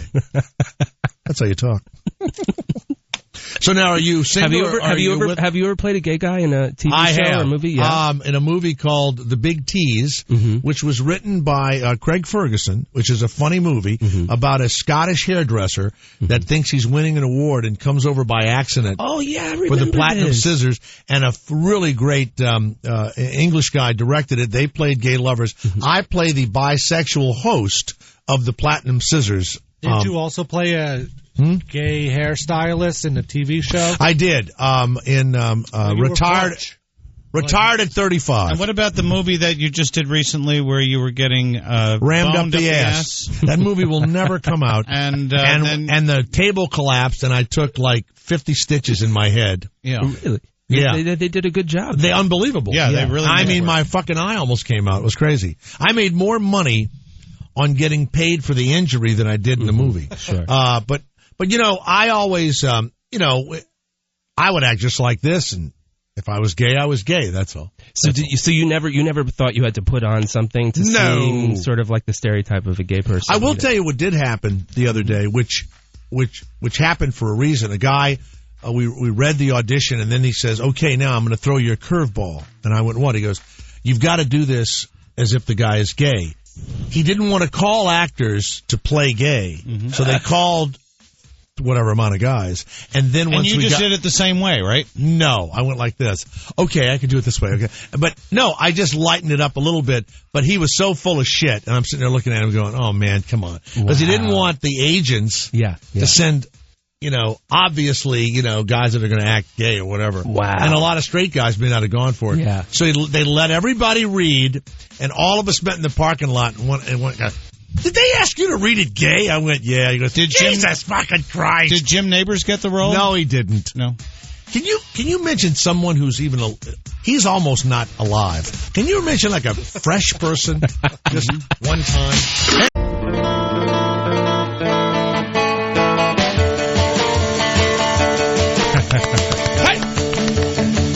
Hey! Paul Marcarelli in the studio, the movie The Green, themovie.com. And we have a lot of over-the-road truckers who are going, I'm not going to go see some fag movie. But that's okay. There'll be others that probably want to go see it. It's actually, we've been playing to straight and gay audiences on the festival circuit all summer. It is a film intended for a broader audience as well. You know what was a strange movie in that vein? And it came out a few Christmases ago. It was, it wasn't Kate Winslet. Maybe it was. She played a teacher that had sex with one of her students. Okay, this is sounding familiar. And she was on the Letterman show, and I was on there doing my thing, throwing the football. It was Christmas time. The Reader. No. Okay. No. She played a teacher. Okay. And then the principal woman, who's the old actress that plays the Queen, and she wins all the awards. Judi Dench. Yeah. She played the head of the school. And finds out that she's screwing the student or whatever. But they opened it at Christmas. Okay. And I remember sitting backstage and Letterman's introducing her, and all of a sudden, it's dead silent. She's, he goes, of an odd Christmas Christmas movie to, it's a weird thing when, is there any sex in it? Is it consensual? No, there's not. I mean, he's actually accused of something that he didn't do. Well, look, I think what we discovered in our research was that these headlines sort of are, a regular fixture in local news, and we were really interested in looking at what the story was behind those stories. It never lasts more than a news cycle. But I live in a town in Santa Barbara, California, where we have had about a half a dozen of these, and the people have gone and done big time, really bad time. Yeah. There was a disc jockey, and he meets a kid on the request line, and the kid's 17, and they start having a thing. The kid starts stalking the jock. The jock calls the cops. They find out the kid's 17. Disc jockey's doing 7 years. Wow. Then my son was doing a play. And the director, I was doing something with a 16-year-old girl, but at the same time, my son was like 12 at the time, or 13. The girl tried to do shit with my son, and we had to my wife's calling me. I'm in New York. I had to get in the phone. I go, she sits on my lap. What do? I go, she can't do it. Stop it. So wait, this is a 16-year-old girl with a 12-year-old boy? But she had been fucking the director of the play. It was an older guy, right? She was just a nasty, nasty little girl. He got 5 years. The teacher did. Yeah, absolutely. He got 5 years. And now, can you press charges against a 16-year-old if she is a 12-year-old? I don't know. I would never do that. Yeah. But and then there's been the tennis coach. Now, of course, they make him look horrible. But when are we going to start blaming some of this shit on these kids? That's what I mean. Interesting question. That's the truth. Listen, they're the demon seed. Like Mary Kay Letourneau, and that kid totally wanted to be with her. But wait, aren't they married now? They're married now. Oh, that's the most miserable. He is a DJ at a strip club. They've got two. Really? Oh, it is so sick. It is. But now the therapists say, well, Mary J. Letourneau stole his childhood and all this other shit. That's not true. Yeah. I mean, how many guys, they tell war stories about how they fucked their teacher when they were kids. Now those people go to jail. And remember Summer of 42, that movie sure. where he fucks the older woman. Yeah, She goes to jail now. Yeah, yes, she goes right to jail. You're right about that. Yeah, you know, gay kid meets a gay teacher. They start having sex, and the kid's like 16 or 17. Gay teacher goes to jail. Yeah, it would make sense. I'm against that. Well, but you know what? This is not a very popular position. Yeah, no. I hear you. I hear you. Listen, I'm just, I mean, I'm not going to weigh in here on. Are you going to, in this movie, here's my question. Go ahead, hit it. In this movie, is the child who does the accusing evil? I don't think the child is evil. We discover that the parents who sort of make the accusation are pretty mercenary in their intentions. Yeah. Well, you know what? In the the real story of the actor guy, well, the little girl, the parents. You're right. The parents press the charges, and they're of course stunned. Yeah. That their sweet little whore, Oh, I wish they'd have called me to testify. Oh yeah, I'd have gone on that stand. We discovered that there's a lot more at play in the film, and some kids are 15 or 16. They're naive and they get taken advantage of. Yeah. But there are filthy, dirty little 15 and 16-year-olds. Filthy, dirty. Huh? All right. Well, Paul, it's a pleasure to meet you. Jay, I can't thank you enough. And what's the name of your theater in New York? Well, listen, we all went away to work, so there is no more theater company, sadly enough. But I am the founding partner of a film production company called Table 10 Films. So you'll continue with the beard. Now, you're keep a little weight on you. As it turns out, yes. Wear a hat. Yeah. Now, do you have hair? I do. I do have a lot of hair. All right. Yeah. But you see, you even look different right there. See? Pretty handsome, like George Well, you know Clooney, what? You know what does it? You need to get contact lenses. My eyes are too dry; they fall out. Can't do it. So it's the glasses. It's the glasses, and they work for me. They always have. I've had them since third grade. So when you would go to a promotion, and you were in Entertainment Weekly called you the most intriguing pitch man in America. Yeah. And you would stand there. How many people would line up to get a picture with you and all? Did you find that odd that you weren't acting silly? It was just a commercial, right? Yeah. I mean, but I gotta say, what did they want from you?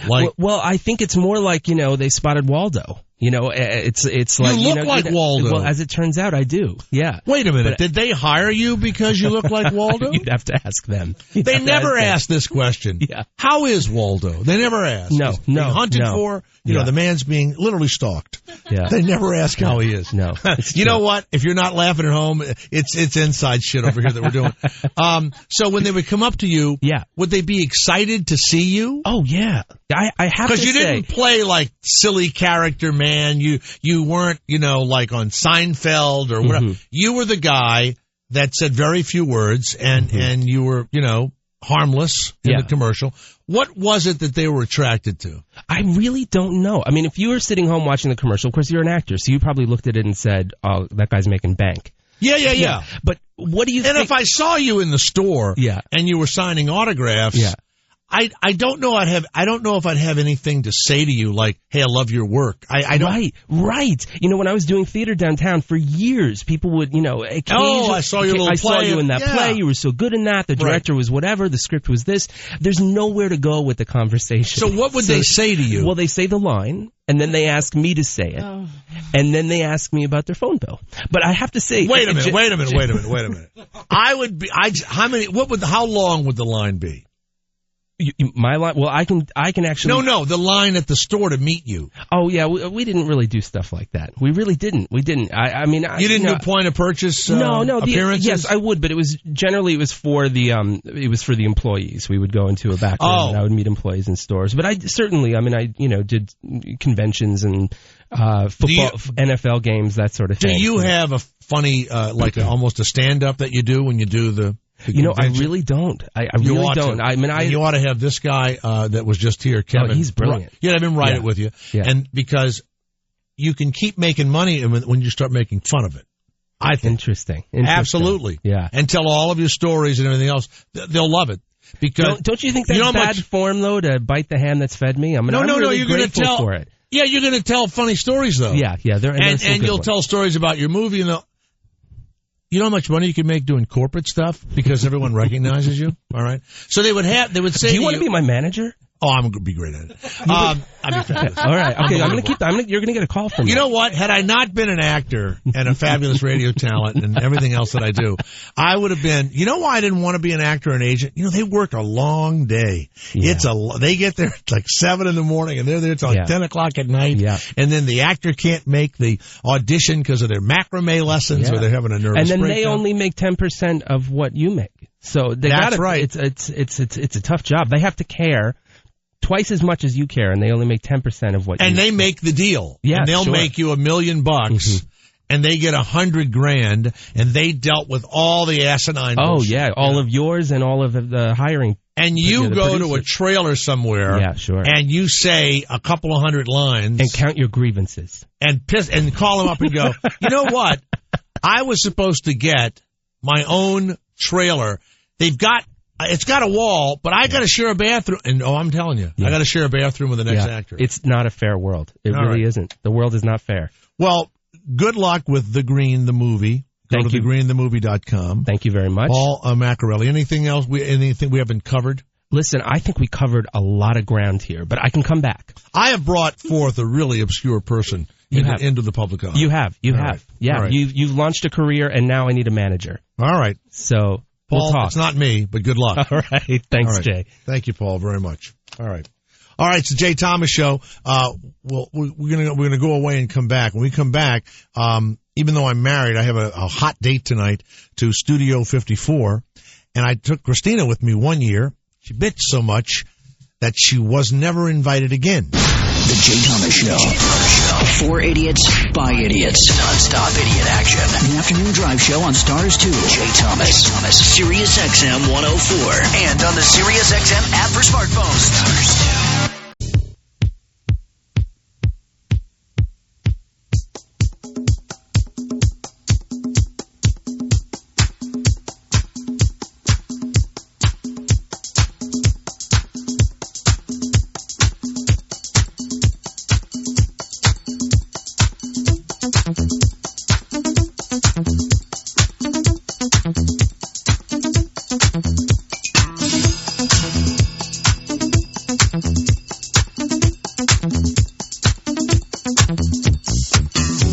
So I'm in the hall and someone says, wow, Howard will have Courtney Cox and David Arquette and Charlie Sheen.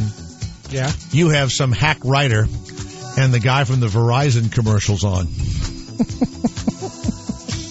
I loved him. Yeah, but I bet you that interview was more fun than those celebrities that give up nothing. And you know, I have to tell you something. When David Arquette started saying that shit about who he was screwing and he was kind of still married, I mean, I got to tell you, that was the dumbest thing I've ever heard. And that you go on the radio and say anything personal.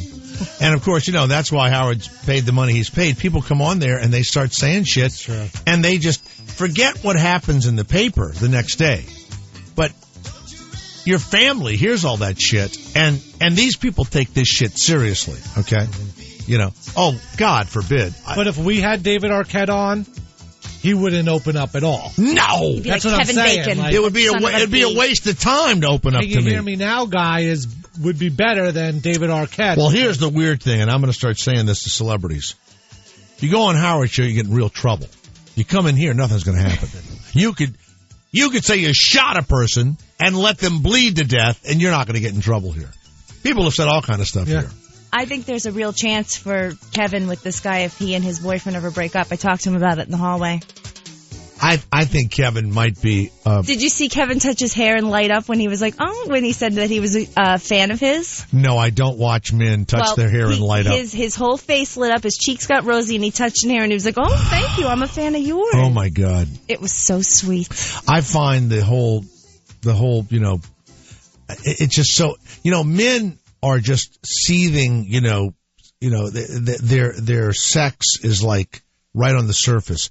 Whereas women, have to get to know you, trust the guy or whatever. It's emotional. Right. But it's deeper. With these guys, it's all the head of their dicks. All of it. So you got these gay guys, they get all flush and touch their hair. No, I find it disgusting. Jay. I do. I find it disgusting. Those very sweet. Those emotions, you can't handle them? No, I find it like I don't want to get all flustered every time I see a woman. They go, "Oh, did you see Jay touch his hair?" It's called feelings, Jay. You should try them sometime. It's called that you have no sex soul. fiends.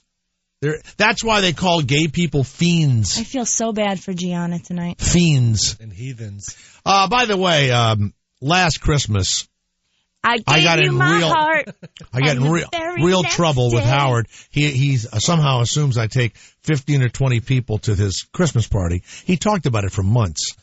I get two little invitations. 2 plus 1. That's all I get. Yeah. The rest of you are invited, and he must think that somehow I drag you along. All kidding aside, Don Buchwald actually went out of his way and called me and almost and said, Jay, this thing with Howard, you really got to be careful. I go, Don, I get me plus 1. He's got to be kidding, right? And Don said, no, he's not. I go, he's got to be kidding. He makes $100 million a year. Why would he be worried about it? After Christmas holidays, he was still talking about it, right? So now the doorman over there says to me, Jay, you've been here coming to this thing 2 or 3 years or whatever. You only bring one guest in here. I go, go tell Howard. Oh, I ain't getting in trouble.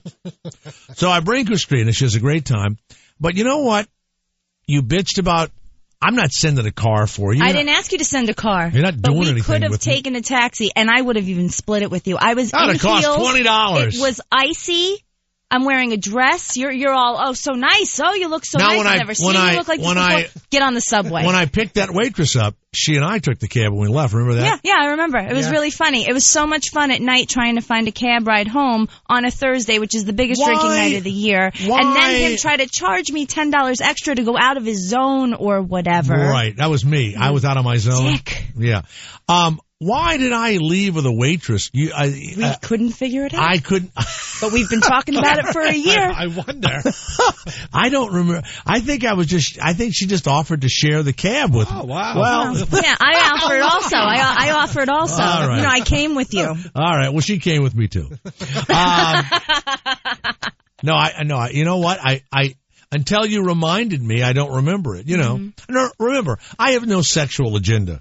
So if someone goes off with me, I think it's friendship. I'm not a girl. I think it's friendship. I thought we were friends. The newest, hottest talent on the Howard 101 on Friday mornings, since Kristina has to work for a man Alex that wants to redistribute wealth, take everybody's money and give it to other people. Okay. Why are you so hateful? Gianna, welcome to the Jay Thomas Afternoon Show. How are you? God bless you, Gianna. I am so excited to be here. Now, you're a strong woman, stronger than I. You're a gorgeous woman. Tonight they're going to Kristina's scaring me. They're going to reopen Studio 54 for one night, and you and I are going tonight. And are you going to wear like this? I mean, you got a va-va-voom figure anyway. You're going to wear some va-va-voom outfit tonight? Of course I am. Now let me ask you a question. Make sure you bring flats in case he makes you walk home. Do you pretend that something could happen between us? Because I feel a spark. I think everybody's noticed it. Garrett, have you noticed it? Oh, definitely. There's a spark. And you know why? You're a mature woman, okay, with a Zoftic body, which everyone doesn't get it. That means beautiful, voluptuous body. So now how do we get to... Now, I'm only 2 blocks away from Studio 54. There's no need to have cars and all that stuff, right? I will cab to your hotel, though. That's another thing is when you go with Jay, you have to pick him up. Well, I'm not going to walk from my house to your hotel in my Baba Boom dress. Well, you know what I'm going to do? I'm going to reimburse you. What do you think that cab fare is going to be? $8, $9? $9. All right, I'll give you 10. I'll give you 10. Now, do you want to come up to the room? Don't do it. And have don't do it. And have a cocktail prior to us going, or do you want to meet in the lobby? There's a bar. Do you want to come up and smoke a joint before we go? I think I want to come up to the room. Oh boy, you're in trouble. You better give him something. Now listen to this. Nothing's happening. Because of what we're doing tonight, and are you ready for this? I have pharmaceutical Quaaludes that I've saved since 1991. Okay. I've saved them. And Jay is... Are they still good? You're like a Dancing with the Stars dancer, too. That's right, I am. That is true. Yeah. You did bust a move Really? or He can two. dance? Oh, yeah. Oh, yeah, he does like the twirls and the spins. People and were the- watching. Professional, that's Yeah, why. the Now, let me dips. tell you something. Why aren't you on Dancing with the Stars? You know what? I'm not in that level. I mean, I am about 9 ranks below Chaz Bono. No, that's not true. Below the girl that dated George Clooney. Yes. You have to Yeah, understand right? something. She had no fans. You know, She you was guys know gone. me from here, but I'll meet people and they go, "Oh, I thought you were dead." You know, True, I've walked through the airport with you. well, People know you. You know what? The casting directors and the powers that be don't know how the people, feel about me. And I'm going to tell you, I'm about to change that. I'll have a major announcement coming before 2012. Okay? Let's talk to Tom Bergeron and get you on there. I Yeah, think you right. would do so good. Tom Bergeron. Mm-hmm. Now, remember, he got every job I should have gotten. Gianna, Yes, sir. I'm going to focus on you tonight. Now, listen, here's the thing. Once we get into the party, we don't have to leave together. You know what I'm saying? He'll find a waitress to take You know a what I'm cab saying? home with. Don't worry about that. But, I mean, if you meet somebody and all that, I'm not going to be jealous. It's strictly business, you know. We can feel free to network and roam. To not what? And roam around. We can feel free to network and roam around. Absolutely. Network, roam around, talk to people. Now, is What there if going to be anything on stage or anything? Is there going to be any, is, what's his name, Jelly Bean Benitez going to be there? I'm sure. Yeah. All right, cool. What if I need you to save me or something? I'll be right there. Okay. And I'm bringing a guy with me, a big guy. I always have a We'll guy work with out me, a you know? signal or something. Huh? Yeah. Sometimes Jay takes cocktail napkins and shoves them in his pants and then pulls them out and puts them back on the table. What does that mean? It happened. Just Wait a pretend second. like you didn't That's see it. Total bullshit. Then a lot of times he'll jump. Bullshit. Wait one second. That is not Garrett. Wait a minute. Garrett at Wait the a oyster second. bar. No. Look at him being quiet. No. Yeah, I yeah. put it in my, so I don't spill anything in my lap. No. Sounds like something you definitely would do. No. You mean I tucked it in so I wouldn't spill anything? No. But when I pull it out, it's not in my pants. No, you shoved them through the zipper of your pants. I did not. Yes, you did, That's Jay. bullshit. I could see you doing that. I've Or never doing- done You that. did see or him doing do the it. Stop thumb, acting. thumb through the zipper. No. I see you doing that too. No, you know what that is, Gianna? That's my magic handkerchief bag. Well, right. you do magic, right? Hey, listen, Gianna, did you go to work today with hair extensions? No, I did nothing today but get a manicure and pedicure. So you've been getting ready all day. If you call getting a manicure and pedicure for an hour all day, then yes. Do you have your hair in those rollers right now? No, I wear my hair straight. Oh, okay.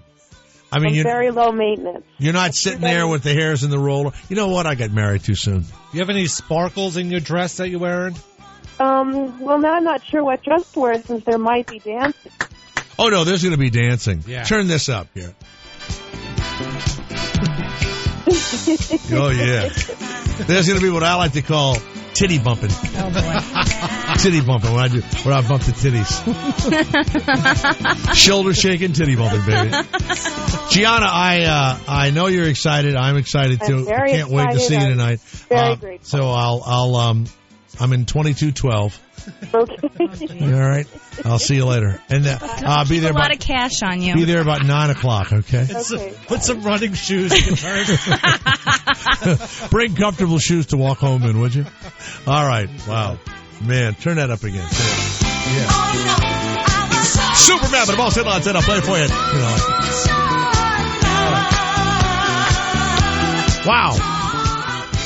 Wow. So Studio 54, the channel is 15. And kind of interesting. This guy Fieri, I believe he won. Is it Fieri? Is that Guy his- Fieri, yeah. He's the, He won. He was like a regular Dragon. person and won like a contest, Yes. right? Okay. Next Food Network star. Right. He won that contest. This is a headline here in New York. Ex-coworker calls Fieri lewd and homophobic. It's what I was saying to Paul earlier. If he decides to sue them, they've got to have some proof that somebody did this. Yeah. what was the comment or whatever that made him? Yeah, what did he say? Rumored to say. Anytime a woman mentions cream in front of him, he goes into a sexual riff. Like if the woman says, he fits and in so here. how much guy? How much cream? And he does that. Come on, that's stupid. He goes, When cutting the show, editing the show, they have to tell the editor to watch Guy's eye line because it's always on breasts. So if there's a woman in the shot, they have to cut it so that they move the woman, and and he is uncomfortable around homosexuals. He's being turned in by somebody. David Page told the Minneapolis something.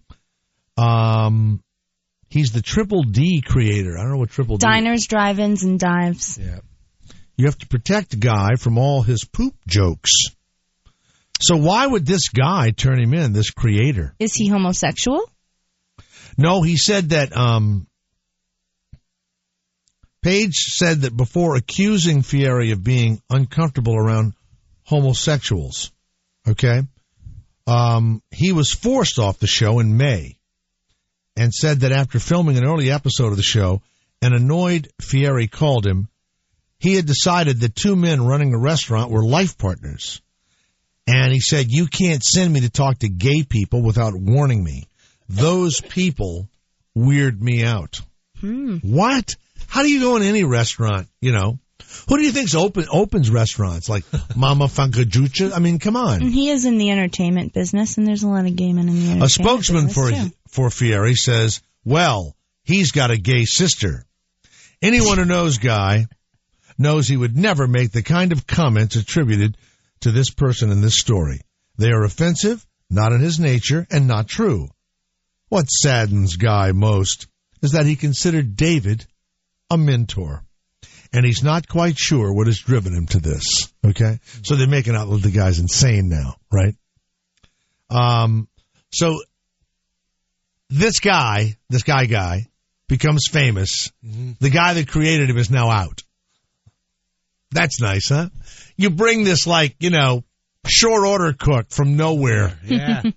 Make him a multi-millionaire. Frost his hair up. A battle of lawsuits have followed with Mr. Page, the former creator, claiming that Fieri had grown arrogant and hard to handle, while the Food Network accused Page of creating a hellish work environment, punctuated by emails like the one where he called an employee a vile, uninformed piece of shit. When you bring these nobodies to the spotlight, they are much more dangerous than people that have done it before. I mean, I'm sorry. This guy, you turn on the TV, he's barbecuing somewhere. It would be like this guy from the Verizon commercials being arrogant. Now, if I describe to you a person with a man, wore lots of jewelry, flamboyantly dressed, and had bleach blonde hair, would you say that man, as a guess, straight or gay? Sausage eater. Yeah. And that's who Guy Fieri is, sausage eater. I'm just saying, yeah. Loves sausage. Loves it grilled. He loves his mouth. Whatever way he get it in his mouth, he does. Any kind of sausage. Hot cream coming out of it. Especially on buns. He loves buns. Loves hot cream in a bun.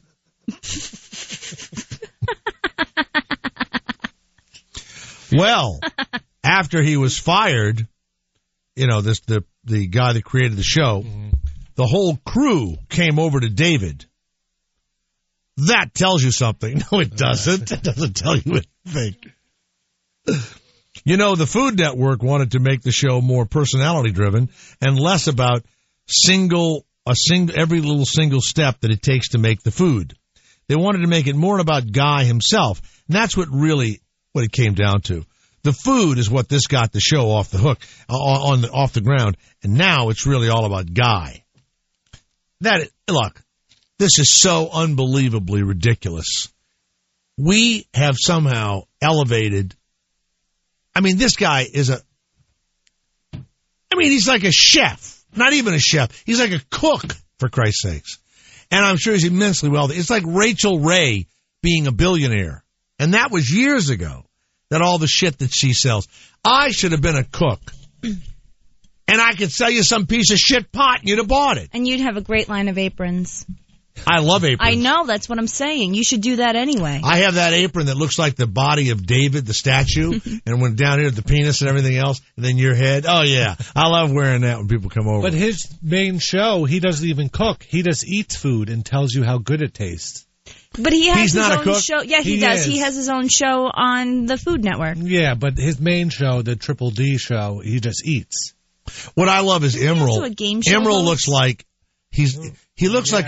Emerald looks like an overweight frog that's going to explode at any moment because he has too many like flies in him, you know. Do you know him from New Orleans? He's Emerald? actually from Boston. He married a New Orleans woman, and he has the Boston accent, but it sounds like New Orleans. He divorced her, or she divorced him, but you know that was enough for the connection. Let's go to Roger on line 1. Hello, Roger. It's Jay Thomas, Kristina, and Garrett are here, and then tonight they'll be twirling, dancing, titty bumping at Studio 54. Yes, Roger, go ahead. How you doing, Jay? Good. I can't let go of what you were talking about on Friday in terms of what to do with the loved one's ashes.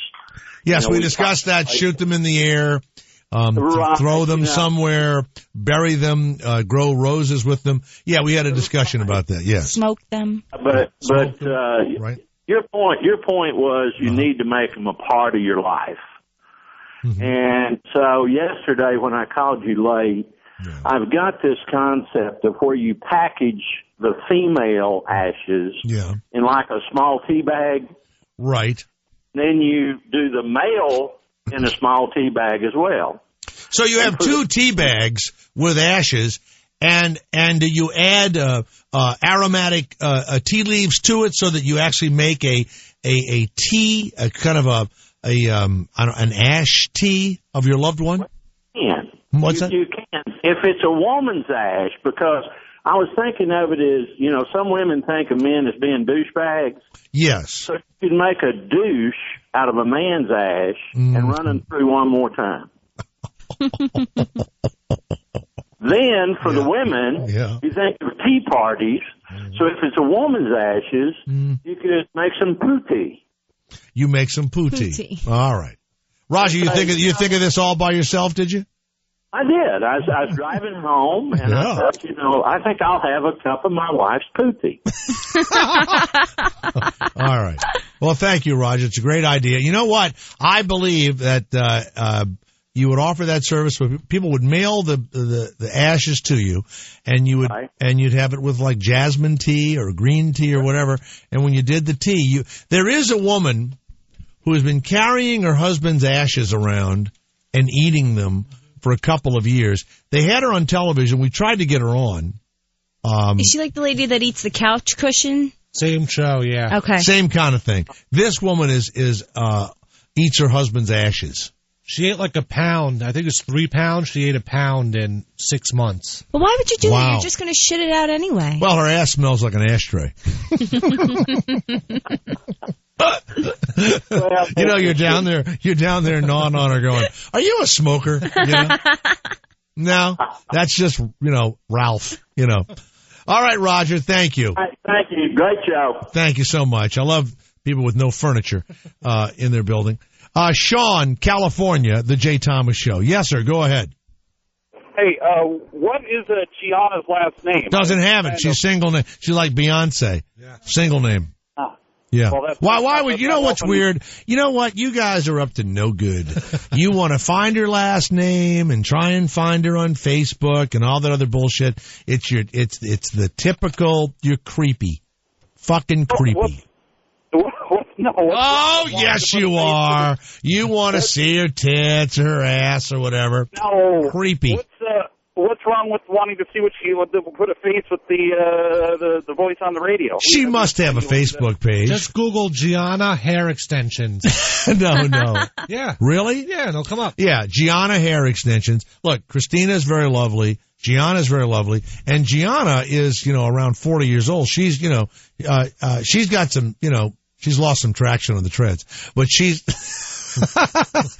I'm trying to think of a nice way to say. No, she's a great-looking woman. Yeah. She really is. She's gorgeous. All right?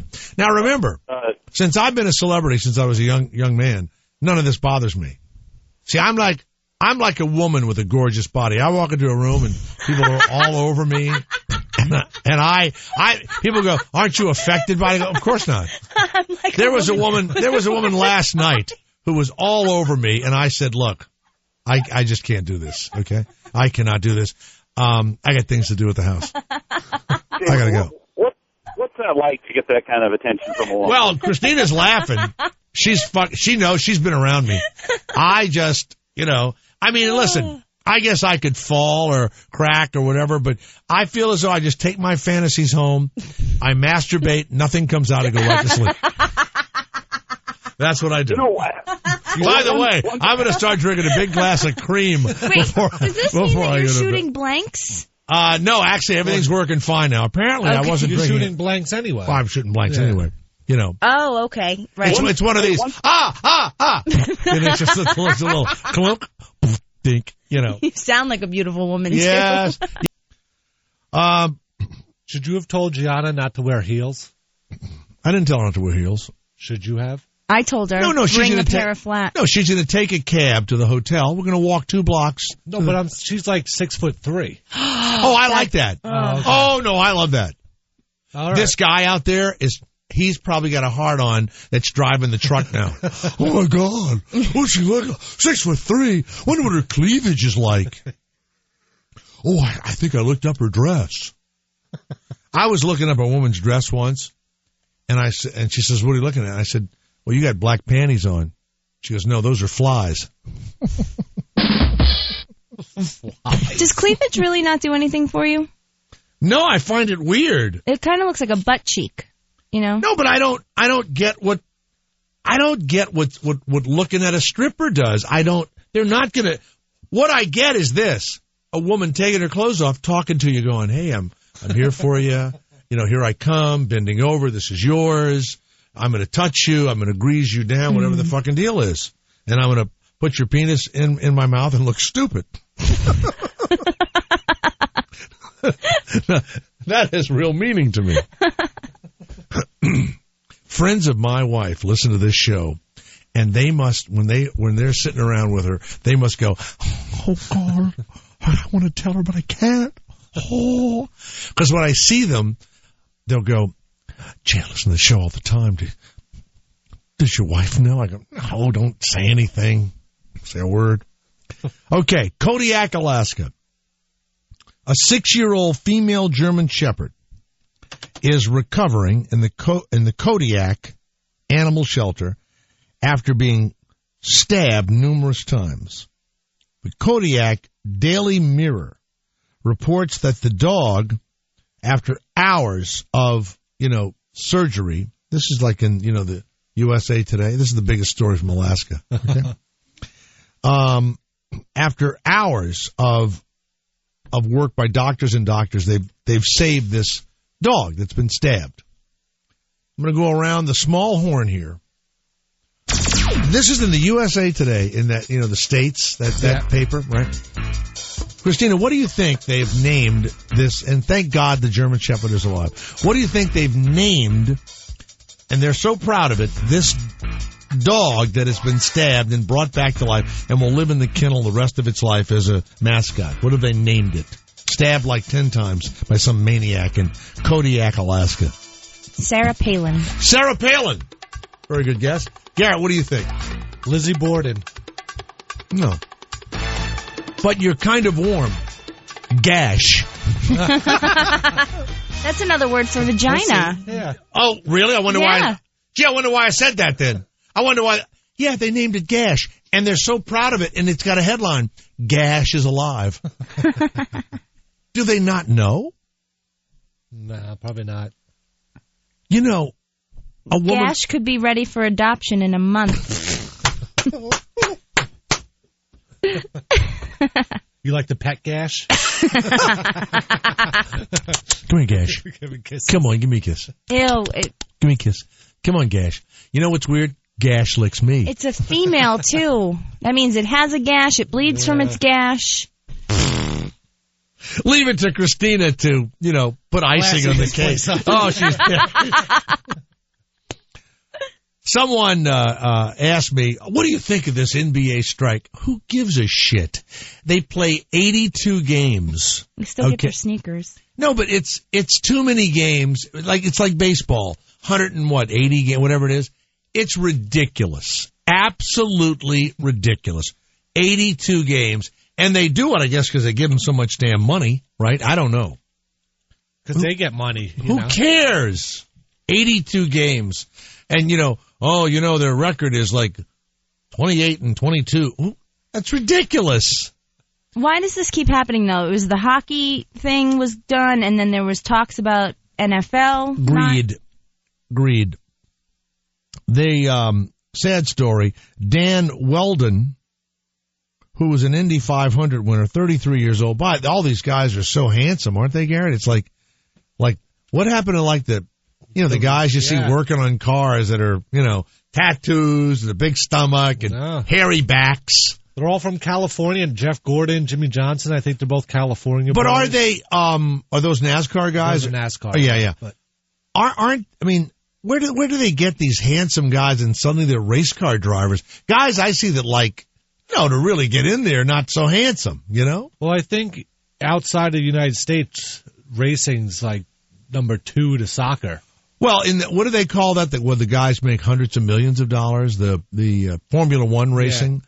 Yeah. What actress is married to the Judd's daughter? What's Ashley Judd? She's married to a Formula One guy.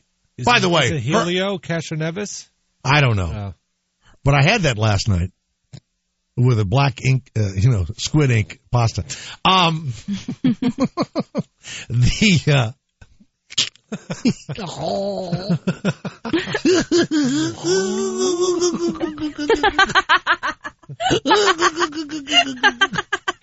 People go, is that your real laugh? No, it's Popeye's laugh. Had the same laugh Popeye has. Okay, here's the headline. Do the Indy drivers go too fast? Well, of course they do. He was going 220 miles an hour, He was trying to slow down, and he was going in an oval. Where do they usually go, figure 8 or something like that? Those cars used to be for street racing, like different turns. But they're saying that he shouldn't have been going in a circle or the oval or whatever. It's a really short track that's high speed, and they had a lot of cars on the tracks. 15-car crash. I haven't seen this since I was on the 5 in L.A. So, blunt force trauma to the head. Now, many guys are saying, I wouldn't run on ovals. Yeah. So I don't know much about, listen, I've been around NASCAR my entire life because my big part of my career is from Charlotte. Great people. I know them all those guys. Watching this shit, going in a circle. The guy comes in 10th, but still somehow wins. I don't know how it works. I don't quite get it. I said Ashley Judd. We said it, right? We said Ashley Judd with the race car driver. Yeah. Maybe they know who she's married to. Yeah. Somebody offered $5 million winner's prize, any driver who wasn't an Indy racer. Yes. To get them to come to NASCAR or to... No. The guy that died wasn't. He's like part-time. I think it was the $5 million to any not full-time racer. So he didn't know how to control the car properly? No, he's won the Indy 500 twice. He's a good racer. He just doesn't have a full sponsor. Wow. So he went into this race trying to win the $5 million. I believe if he won, he was going to give half of it to some fan of his. Why? Because I guess he has enough money. I don't know. Half the $5 million to a fan? Yeah. Maybe some sort of contest. I don't know. Poor guy. He left wife and family. Two young kids. Two little kids,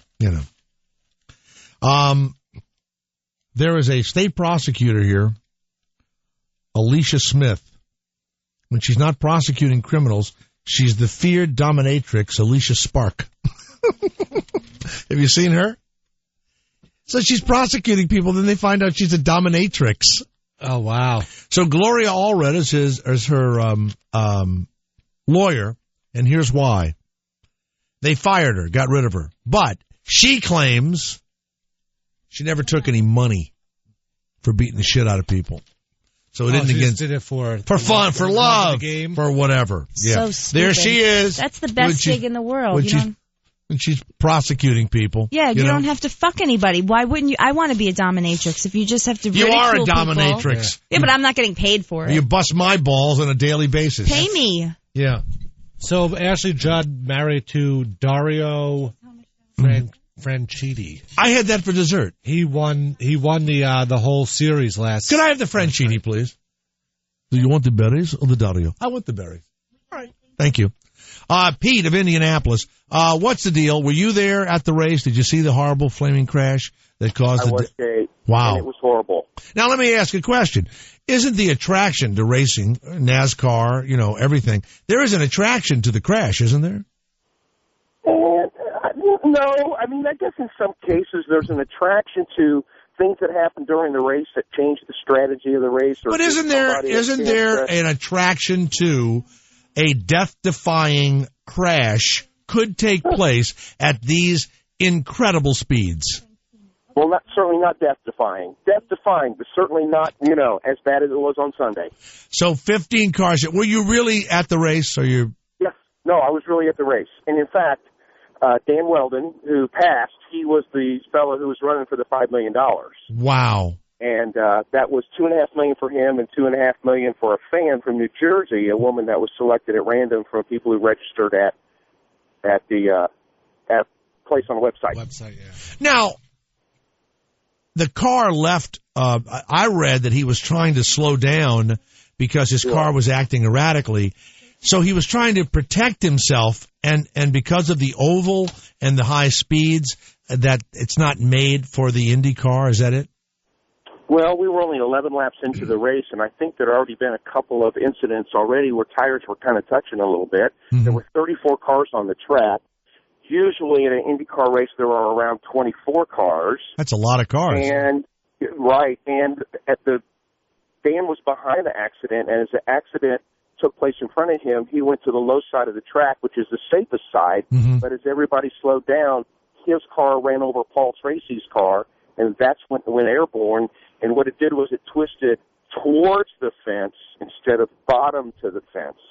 Wow. So his head and the roll bar, which is just behind his head, probably, it appears that it hit the fence first. Yeah. Wow. And it was the fence. You know what, Pete? We need to. You know what, Pete? Can you stay there because you actually sound like you know what you're talking about. We'll be right back to hear an eyewitness of the horrifying crash and death of Dan Weldon in Indiana. Was it in Indy? No, was it? No. Where was it? The oval track? Well, Las Vegas, I believe. In Vegas, that's right. And we'll continue talking about it when we come back to the Jay Thomas Show. Jay Thomas Show. Every day something new, something bizarre. For you, for now. The Afternoon Drive Show on Stars 2, Sirius XM 104, and on the Sirius XM app for smartphones. Oh, it's over. Wow. So, Pete of Indianapolis, thanks very much. And they're not going to let the Indy cars race on these ovals anymore, right? No, that's not necessarily true. They'll always race, I believe, at the Indianapolis Motor Speedway, but that track is a lot different. Mm-hmm. It's 2.5 miles. Right. It's rectangular. The problem with the Las Vegas track is a few years ago they banked it a little bit higher, better for NASCAR. Indy cars hadn't raced there in 10 years. Lawsuit. Oh yeah. Now, what turns you on about things going in a circle? Do you ever sit and just watch your poo go down in the toilet, just keep flushing because you like to see it? Yes. You like that? I've done that. All right. It's not something I do on a regular basis. Well, it might be. I don't know. Well, if you see a tsunami, do you watch the whirlpool for hour after hour because it's turning? No. Hey, Pete of Indianapolis, thank you. We got to go. We're done. I'm out of here. Yeah, okay. Nice seeing you. All right. Now listen. What do we do now? You know I work so hard. Just wait. Just wait till it's over. You can talk, I guess. All day long. When's it over? Any minute? Over?